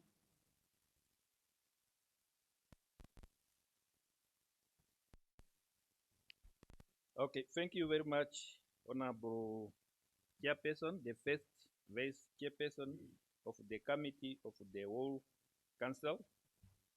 I rise to support or in support of vote 39. And first of all, I would like to give my appreciation to the Ministry of Home Affairs for coming up with that program of outreach program. It is working very effectively, and they have registered many people through that program. Though I have also want to give my concern. The first concern have to do with the distances of people to go and get documents.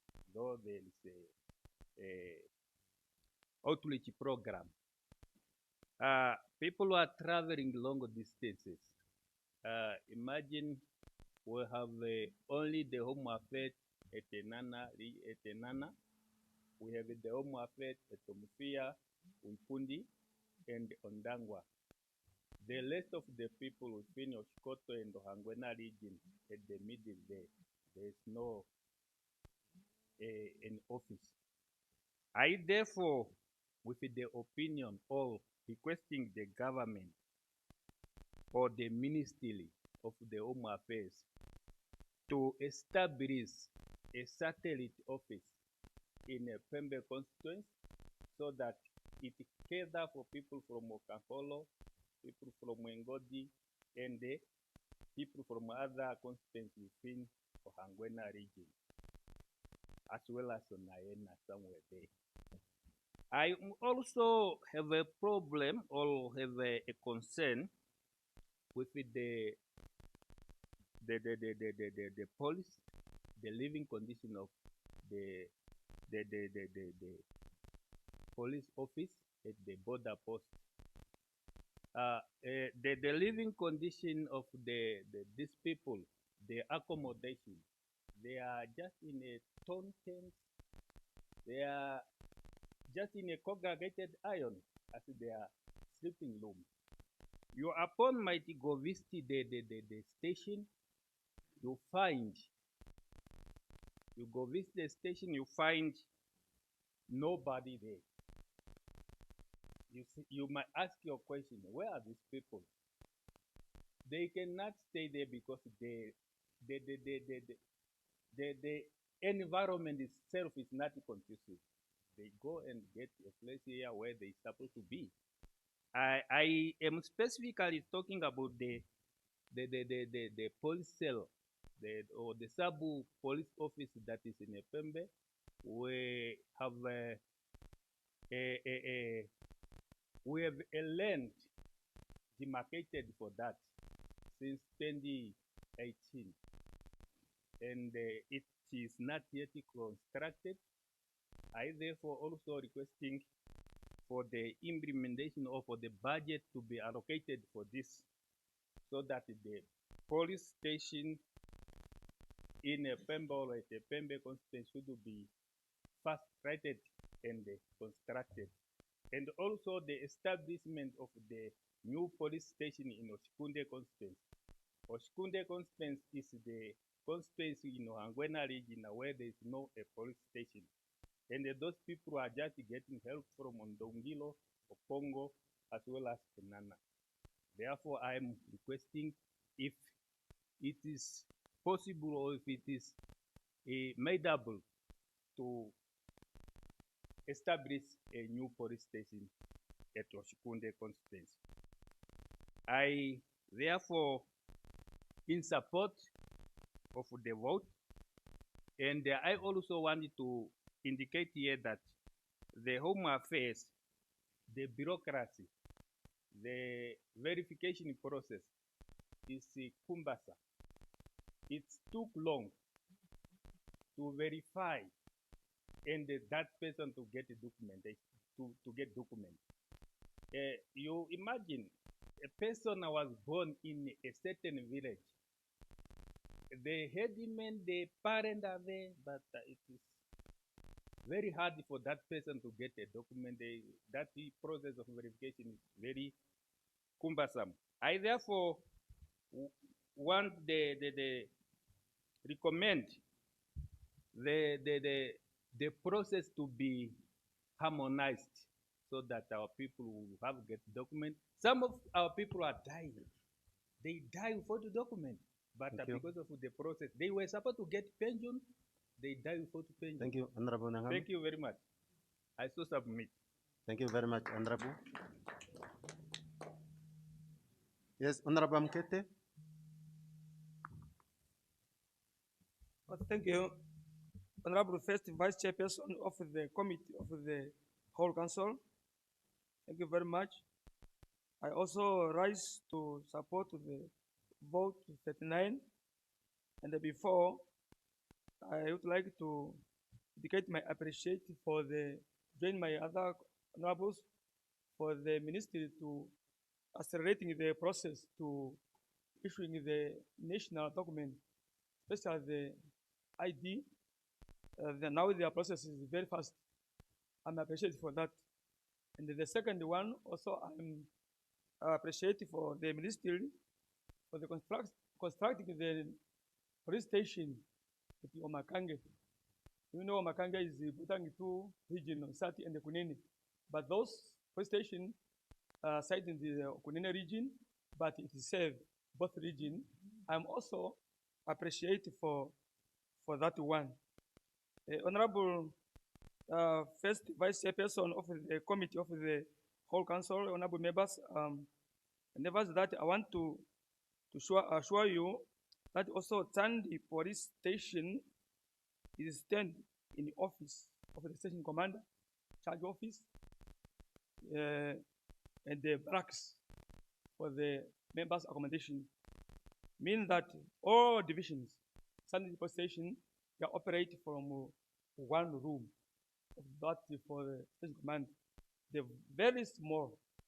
That one, mean that be the ministry to to make a budget to constructing this Sunday police station for our members to create their duty from the conducive area, because they are very important to guide and keep the law of this country. With those remarks, Honorable, I support the vote 9 for the Ministry of Home Affairs, Immigration, sorry, vote 39. So I thank you. Thank you very much, Honorable Nkete. Honorable Smasiku. Thank you. Thank you very much, First Vice Chairperson of the Committee of the Whole Council. Yes. Mine is just an addition to the contributions made, perhaps maybe not to alarm the House, but just to be open about it. Ketu rustling is becoming a security threat, especially in the Zambezi region. Just last year, from January to December, Honorable Deputy Minister of Home Affairs for information, over 2 million worth of cattle was stolen across the borders, whether it's Botswana or Angola or Zambia. To make matters worse, honorable members, these rustlers are now using automatic rifles as a weapon of choice for them whenever they cross the border to come and steal these cattle. Honorable Deputy Minister, I'm glad you are here, and I was hoping that maybe I can engage you on this one in a private capacity. But when Honorable Sipapela brought it up, I thought this just might be the opportune time for me to let the nation know. I do not believe that the government would want certain individuals in that part of the country to become so desperate that they end up forming private armies to protect their property. I think you know where I'm going. And in that respect, Honorable Deputy Minister, Honorable First Vice Chairperson, I wish to bring to your attention that perhaps you will need to go to the region and engage with the farmers directly. Country. Do illegal stuff in Botswana and come back. And therefore, in that respect, I hope that we can quickly arrest that problem before it becomes another major issue. And therefore, through that, I thank the ministry, indeed the government, for setting aside these funds, and I'm hopeful that we can be able to solve some of these problems. In that respect, I fully support vote 39. Thank you very much, Honorable First Vice Chair. Thank you very much, Honorable Smasiku and Honorable Sikongo. Thank you, Honorable First Vice Chairperson of the Committee of the Whole Council, for granting me the opportunity. Finally, I think I'm the last, so to say. I really want to appreciate the Ministry of Home Affairs, through you, Comrade DM, for us to have a new, beautiful office. And we also thank you for the way, the conduct of police, how they are recruiting all Namibians in all 121 constituencies. And I think if all other ministries do the same, it will help us a lot. But your ministry is just doing that. Every constituency have got a portion to recruit 2 or 3 young ones. I do not know why some other ministry do not follow that way. But good things come always with some hiccup.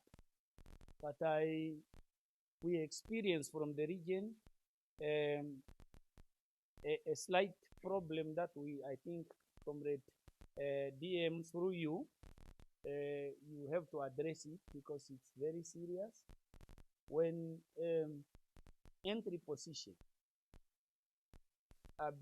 adverts are being done countrywide, and then you invite candidates for entry positions to be interviewed centrally, I don't think that is proper. Even a cleaner to travel all the way from Okangwati to Vindu for a position of a laborer, I don't think that is really proper. let us change that one because it's frustrating people from the region. At least if a position is in Ohangwena, let the advert go in Ohangwena. And the very first people to go for that advert is those who are living closer, but not to bring it to Windhoek and people travel. You know the cost, and some students or some individuals cannot be afford even for accommodation for a post. And I think that is the call, the way we can call. And also through you, Comrade DM, the police are the one who are protecting our lives and our properties. But when you look at our police officers, the cars that they are driving, some of the cars are old, and it requires parking because you cannot drive a car for 20 years. The lifespans of these cars are mainly 5 years. But most of our officials have old cars, and we need to look into this one through this budget so that new cars can be procured. And also at home affairs, like Nkurenkuru, for instance, they only have one car, Nissan No Matemba, 2014, the old ones. And when they start, you have to laugh, wanting to give a service as far as Bravo. From Nkurenkuru to Bravo is 190 kilometers, where most of our sons speaking Namibians live. And you expect them to travel from 190 kilometers to Nkurenkuru, which is not possible. But cars are one this budget needs to address from DM. So with that, I so support the vote and I so submit. Thank you. Thank you very much, Honorable Sikongo.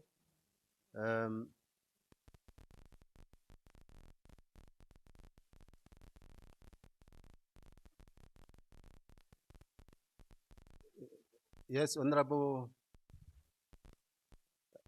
Mukoya.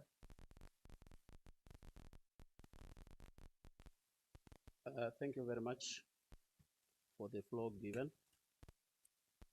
Good afternoon, Honorable Vice Chairperson of the Committee of the Whole Council, Honorable Chief Whip, Honorable Vice, Honorable Deputy Ministers, Honorable Members in August House. Mine is just only to add what my colleagues alluded to. I rise to add my voice to vote 39, that Home Affairs, Immigration, Safety and Security. You know, Kavango East region is too vast. Especially in Diona constituency has grown population south end of residents spread across many villages. Despite this, residents must travel long distance to access home affairs service in town, such as Rundu and Divundu. We are in the middle, 110 kilometers from Rundu and 100 kilometers to Divundu. This places a heavy financial burden on the residents, especially unemployment youth and pensioners. It costs $500 those in the lower land, and those in the inland, it costs 1,000 Namibia dollars to travel to Rundu, going and coming back. Many that live in the inland, such as Levi, Dumushi, Ngorosha, Totoma Kakekete, Jarajara, Bikota, Kwiba, Shamngaro, Kanjara and Dosa, and many others. They are struggle with transport to reach Rundu or Divundu. I hope my dear minister is listening. In order for someone to acquire identity card, birth certificate, and death certificate, someone has to travel more than 110 kilometers to obtain this document. The delay in acquiring this document affects our pensioner By not receiving their grants on time, youth tend to miss out a job opportunity. Many elders cannot travel long distance for fingerprints. I therefore request the Minister of Home Affairs, Immigration, Safety and Security to consider establishing a permanent Home Affairs office in Diona constituency, especially in Diona settlement. This would in yet bring government service close to the people. Another urgent concern affecting the people in Diona constituency is the need of policy substation. As my colleagues alluded to, residents often face delay when reporting crime on requesting police assistance because they must travel long distance to reach the police station. Example, someone from Shamambungu, far in the inland, has traveled 55 kilometers to Ndiona in order to open a case or get assistance from the police. It's not possible. Currently, we have only one police vehicle so far. It is very hard or impossible for them to attend to 3 cases at the same time, which require urgent matters.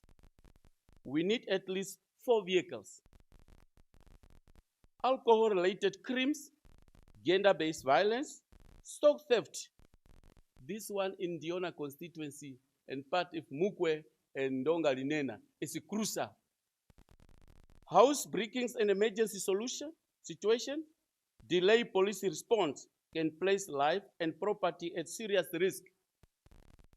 We need police substation, especially in the inland area, such as Kanjara, Livai, Ndonga Linena constituency, Baramasoni and Mashare constituency, Shamungaro and Mukwe constituency, and also between Ndiona and Mukwe police station, Mukubi at the Tire Road. We need police station there. Community have to travel more than 50 kilometers in order to certify document when apply for job or going make declaration which is needed at school, jobs, etc.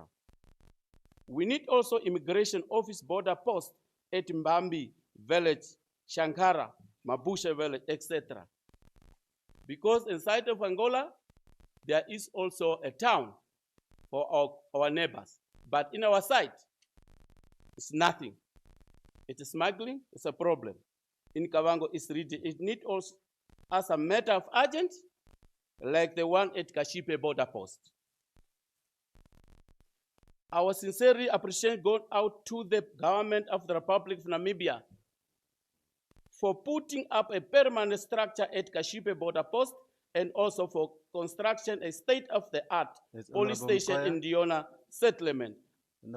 Conclusion, I'm supporting vote 32 budget, but it's not enough. I thank you. Others a bit, Honorable. Thank you very much. Thank you very much, Honorable Mukoya. Thank you. Yes, Honorable Brand.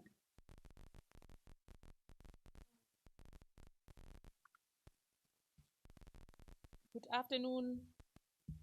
The first Vice Chairperson of the Committee of the Whole Council, honorable members. I stand here to contribute and to support the vote 39.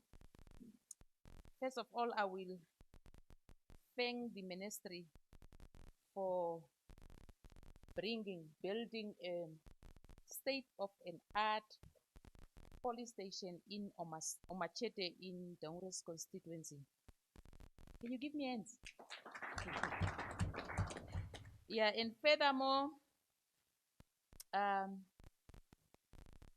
the well-being of the police officers in Daures constituency. Police officers been taken from their homes to settlement areas to serve as station commanders, and yet they are not living in the conducive way. For example, the police station in Tubuses, where the police officers, 4 police officers are stationed there in a 3-bedroom house, which they are using the sitting room as a station. Yes, the sitting room of the house is the office. And it's very emotional. I visited the station, which is called the station, the house, and these police officers are suffering, yet they had to do the job and keep the people safe in the area. I want my deputy minister to take this as a very, very, very first priority in Daunre's constituency, and please to take it up by next month, please. And the other one is a police station being built in Okombai, if I am not wrong, 15 years ago, and it's standing, not inaugurated, not settled in, and it's getting to be vandalized while standing like that. I just want to understand, my honorable deputy minister, as you are sitting next to me, please, please, please take it up, because I try to get some answers, but the answers that I got is from the regional head is that they are working on it. It's government funds and people need the services. With that, I really support the vote 39. Thank you. Thank you very much, Honorable Brandt. Honorable Njaleka.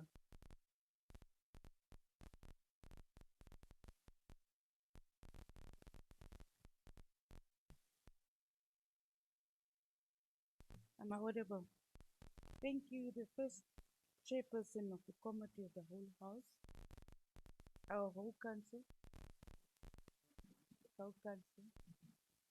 I wish to equally contribute to vote 39. Ludwig's being a port town, it's very important to note that security or port entries are of equal importance. I'd like to bring this under the attention of our colleague, Deputy Minister of Home Affairs, that the emerging sectors of oil and gas in our town need proper security, and being us having a sub office in Ludrecht, they are not having a proper office building and proper equipment to screen the vessels from other countries internationally. So we will wholeheartedly appreciate if that can be a priority, so that we have the needed equipment and the human resources in place. Thank you. Thank you very much, Honorable Njaleka. In the absence of any hand, Honorable Wambo will be the next, of course, being the Deputy Minister for Home Affairs, Immigration, Safety and Security, and he also wants to share with us as to probably what is happening there. So, Honorable Wambo, the floor is yours. Thank you very much. The Vice First Chairperson of the Committee of the whole Council, honorable members, I have now rise not to answer questions, but to wholeheartedly thank the contributions that was made. I have attentively listened what has been said, and I want to urge the colleagues who have made contributions. Only that it was not only comments, there was some recommendations to what the colleagues and what I am saying we are representing 121 constituencies of this country. And what we have said is we have just listen and take. My submission with that effect is those who have made contributions and comments and recommendations to that effect, I will also maybe request you to provide me also some copies of your statements and recommendations so that we can just work on it. I can quickly maybe advise in terms of what is happening in Zambezi and the Kavangos in terms of the cattle theft and so many crimes. Just to inform you, the ministry is aware of the problem and the seriousness of the problem. The minister was about to visit that area. He was planning to visit the area on the 13th, but it has been postponed because we have now a new regional commander. So we want the regional commander to quickly settle in and acquaint herself about the happenings and so on. So the minister will, by end of the month, she will visit the area just to engage all the affected constituent sovereigns of that area, as well as we also need to engage our counterparts on the other side of the border, because this problem is serious, and if not addressed timelessly, can just elevate to unnecessary, unwanted activities, and that is war, as we have also alluded to. So to take note of it, and we'll just attend to that matter as a matter of urgency and of the necessary energy it deserves.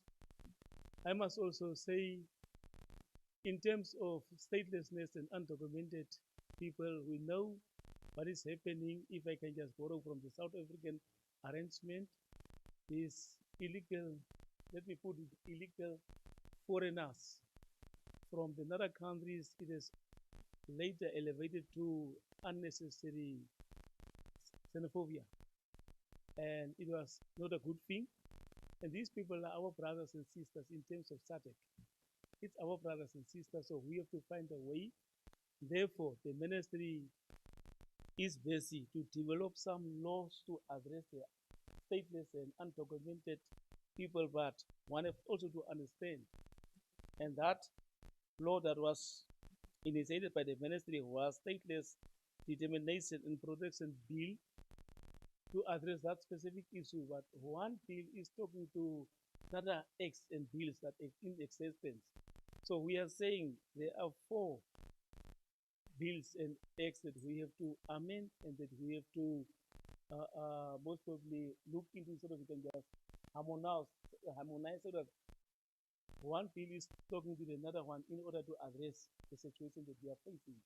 And those bills are the Citizen Amendment Bill, Refugees Amendment Bill, and the regularization of the state of certain certain residents of Namibia, their dependents and foreign spouses Act. Those are the acts that must speak in the same direction in order to address undocumented and stateless story in the country. It is affecting all of us. Now the ministry will very soon also on another bills engage regional councils. Regional councils in the regions will be visited, some by myself and some by the minister. We have also discussed that issue. The reason why you have not seen me yesterday in the chambers, I must also say that one with the respect of Chief Whip is aware. I was in the executive meeting of the ministry in order to address all the concerns that we are talking about. The budget, which we wholeheartedly appreciate, is not adequate and will not maybe address our challenges and issues that we are facing maybe on time. But if we take hands and move in the same direction collectively with one heart and one mind, we might maybe mitigate some of the things that we are facing. So that one will just, and as I have also in my maiden speech alluded to, The problem is our problem, and we collectively have to find a solution for it. So I submit, Chairperson.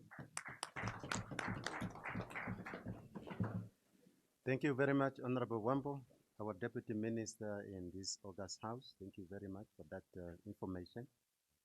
Any further discussion? I see none. Any objection? I see none. Agreed to?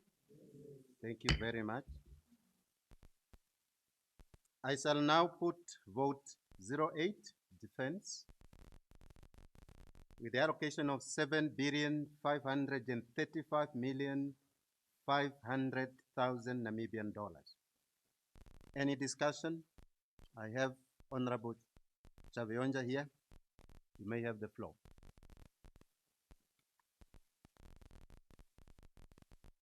Thank you very much, Honorable First Vice Chairperson of the Committee of the Whole Council, honorable members.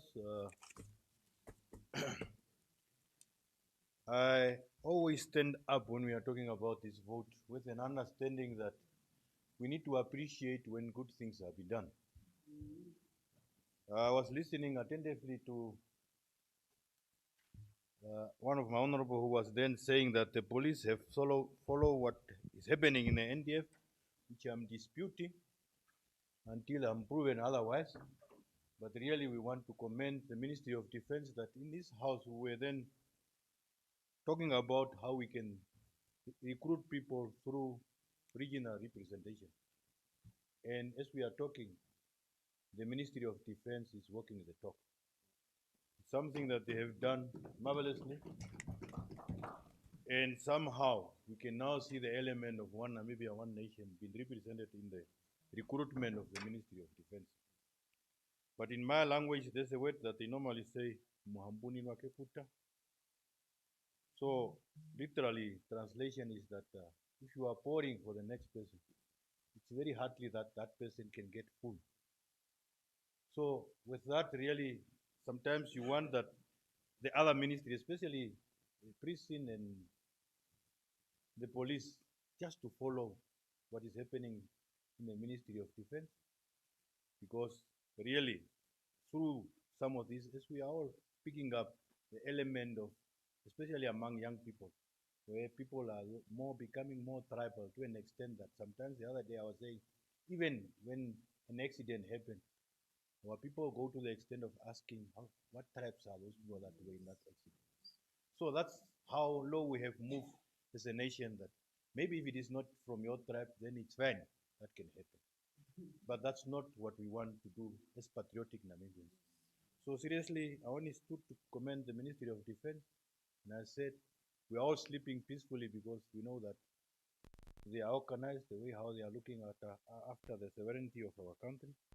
And then we will say, keep it up. That's the only submission by supporting vote 8 also. Thank you very much, Honorable Chavionja. Then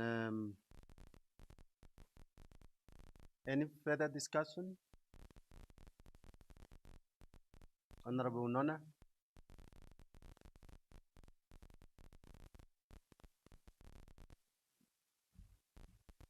Honorable First Vice Chairperson of the Committee of the Whole Council, honorable members,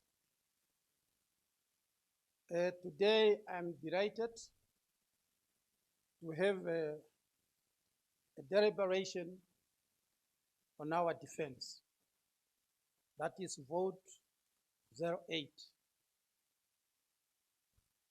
As a veteran of the liberation struggle, I'm always thinking about peace and stability that need to be maintained in the land of the brave.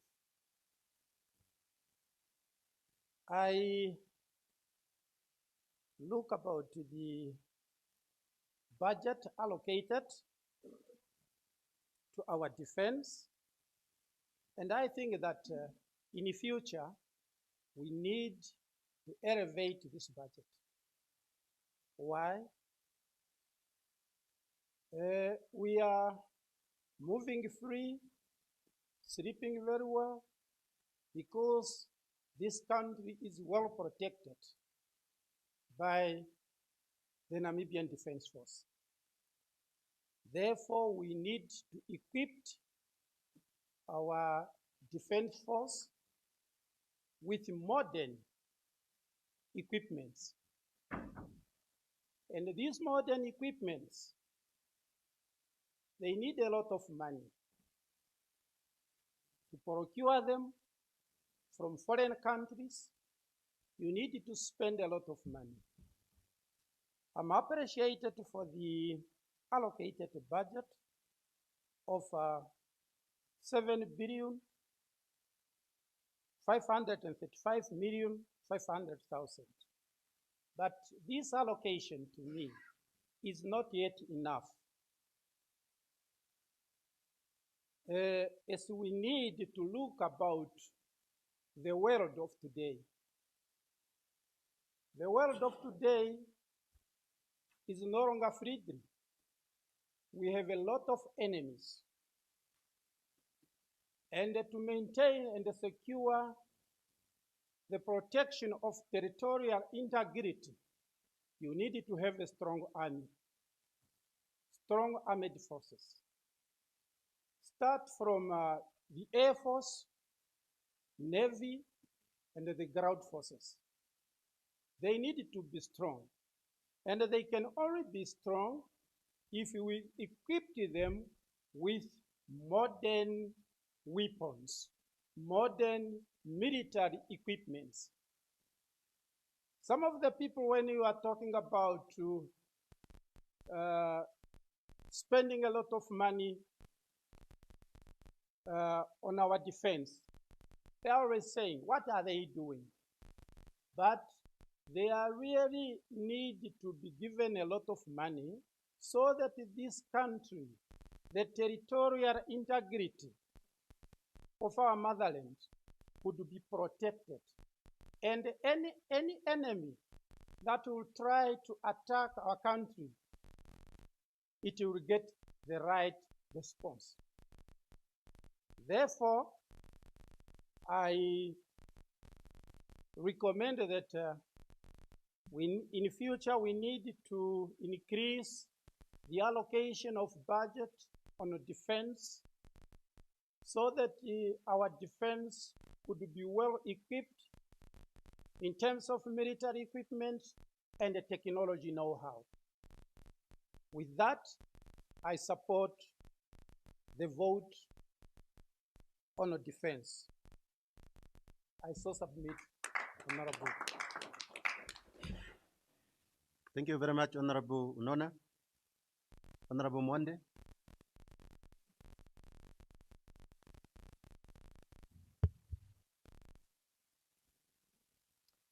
Thank you very much, Honorable First Vice Chairperson of Committee of Our House, Honorable members. I rise to support Budget Vote 8 on defense to the tune of $7.5 billion Namibian dollars. Honorable members, what I want to comment on is always being said the past maybe 5 years, those who have been in Parliament. I still want to emphasize on it. Namibia continues to face serious challenges related to illegal, unreported, and unregulated fishing activities by foreign vessels operating within our waters. These unlawful activities threaten the sustainability of our marine resources. It undermines local livelihoods. It weakens food security and results in significant revenue losses for our country. We need this money here. Recently, it was reported in one of the local print media that Namibia lost $157.5 million Namibian dollars in hake species, only one species, in the last financial year because of illegal fishing. Now one wonders what about the other species which had not been reported. This is a significant amount of money that we are losing from illegal fishing. Our ocean economy is one of Namibia's most strategic national assets. However, despite these operational challenges, the budget allocation appears to focus mainly on the renovation of military bases, rather than strengthening maritime surveillance, patrol capacity, and enforcement capabilities. I browsed through the MTEF budget book as well as the income and expenditure. And if you look at the Navy division, there's literally nothing with regards to how we are going to combat illegal fishing. I've observed that the total budget for operational equipment, machinery, and plans for 2026-2027 financial year amounts to $635,660,000. But on the Navy division, there is literally nothing for maritime surveillance allocation.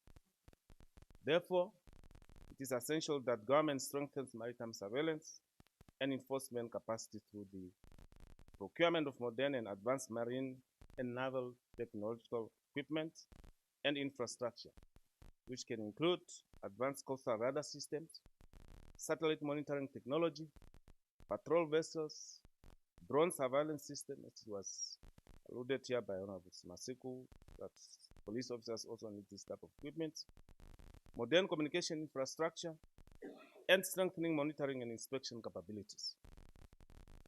While infrastructure development is important, priority should also be given to equipping and capacitating the Defense Force to effectively protect our territorial waters and national resources. Honorable Nona also mentioned that the Defense Force needs to be strengthened, its capacity needs to be improved. I therefore urge that future budget provisions should place greater emphasis on operational readiness, naval patrol assets, and border protection measures to address illegal fishing activities more effectively. If illegal fishing is not decisively addressed, Namibia will continue to lose millions in potential revenue, taxes, fisheries income, and employment opportunities that should benefit our citizens and future generations. I therefore fully support budget vote 8 for the defense to the tune of 7.5 billion, and also in anticipation that my contribution will be considered. I thank you, Honorable First Vice Chair. Thank you very much, Honorable Monde. Honorable Amkete. Thank you, Honorable Vice Chairperson of Committee of the Whole Council. Thank you very much. My contribution already touched by Honorable Unona, touched already. Therefore, I am full supporting the vote 8 for submit. Thank you very much, Honorable Amkete. Any further discussion, Honorable Nangama?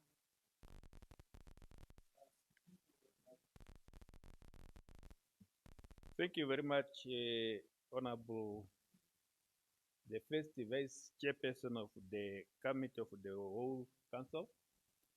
I like to support vote 8 with that amount, but I also want to appreciate the work or the way of recruiting that the NDF used.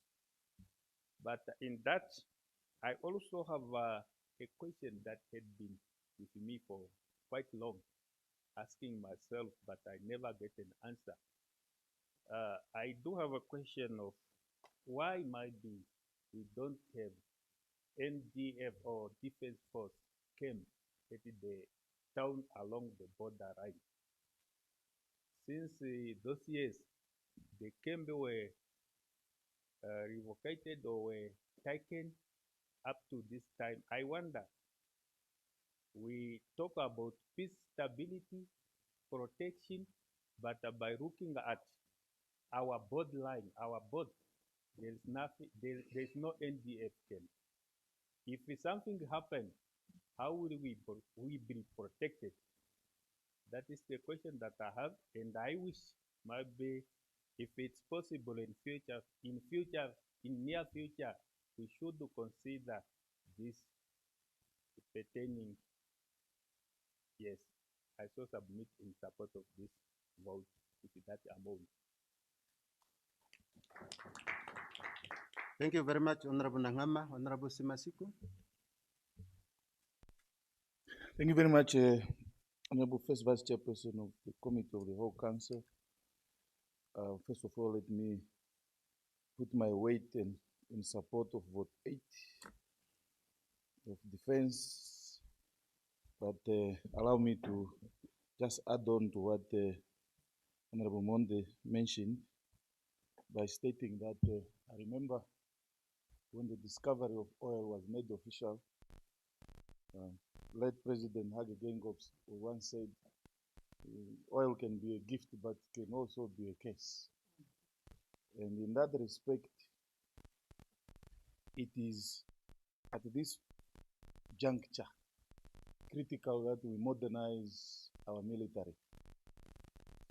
And by modernizing our military, as Honorable Monde alluded to the specifics of the maritime equipment, I also wish to add that the best armies in the world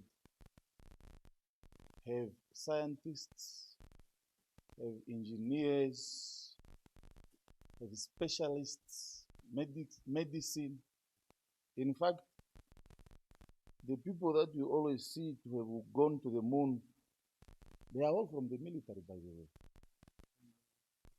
So these people are very important. And as we usher in a new era of resources that are unfortunately seen by some in the West as strategic resources, it is important that we look after ourselves. And one way of doing it is to make sure that the army is fully prepared with the modern equipment and know-how of how to protect this country by any means necessary.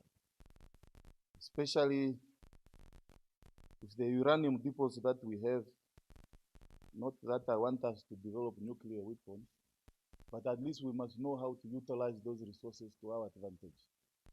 And that expertise must also be transferred and afforded to our defense forces. In that regard, I fully support the vote. I so move, Honorable First Vice Chair. Thank you very much, Honorable Simasiku. Any further discussion?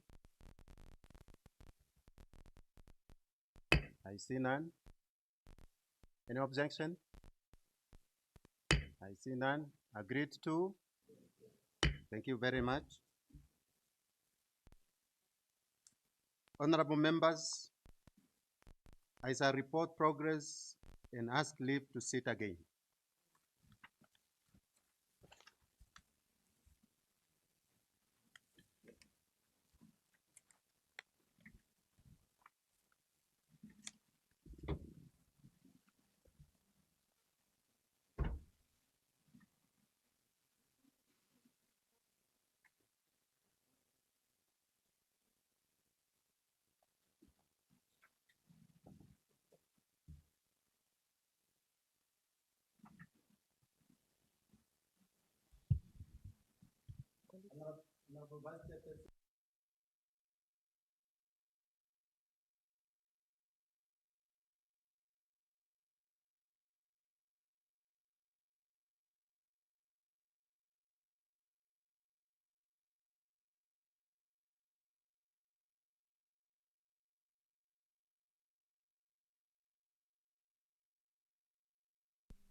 Honorable Vice Chairperson, the Committee of the Whole Council has gone through vote 09, 04, 21, 39, and 08 of the Appropriation Bill B1 2026 and has agreed to the said votes. I now ask leave to sit. Thank you, Honorable Vice Honorable. Chairperson. The permission has been granted. Thank you, Honorable.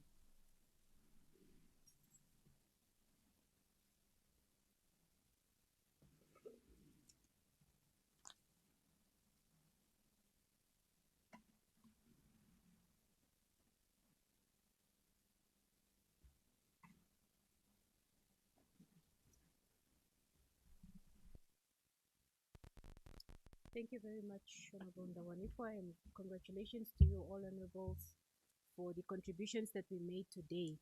Honorable members, those were the orders of today. May I humbly call upon the Chief Whip to adjourn the House.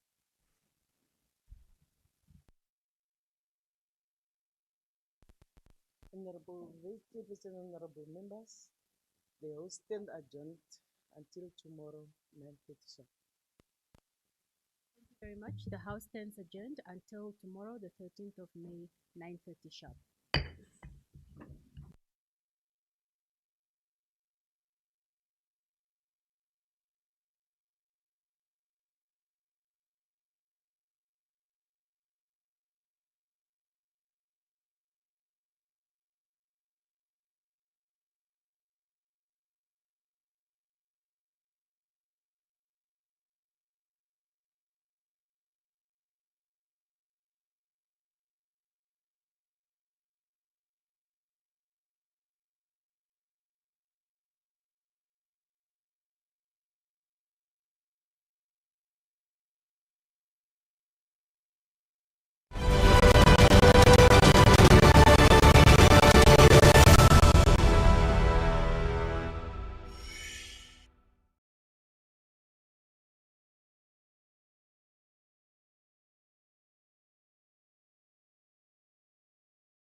Dream chasing, no sleep.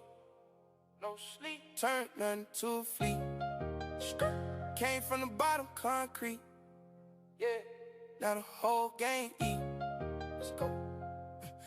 I was down bad. When table turns. Word of the day: if you are a problem.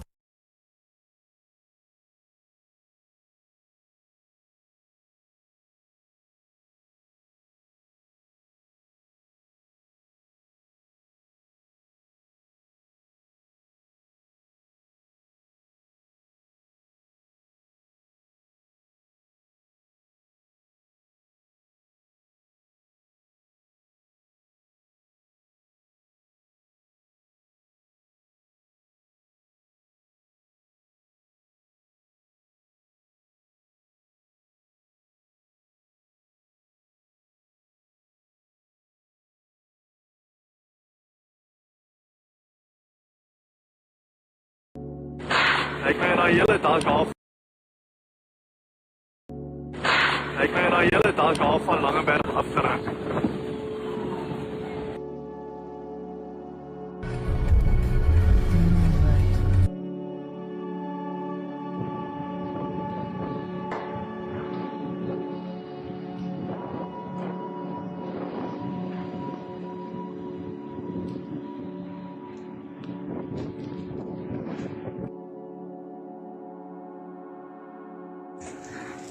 At least 5 people dead. Winds that made heavy-duty trucks flip onto their sides and downed thousands of trees.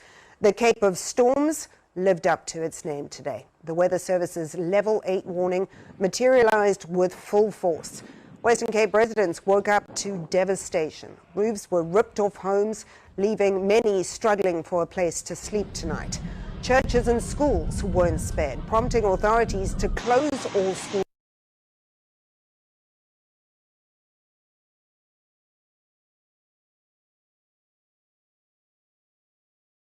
Guys, dis nie eens snacks nie. Dis nie van vleis, kombers.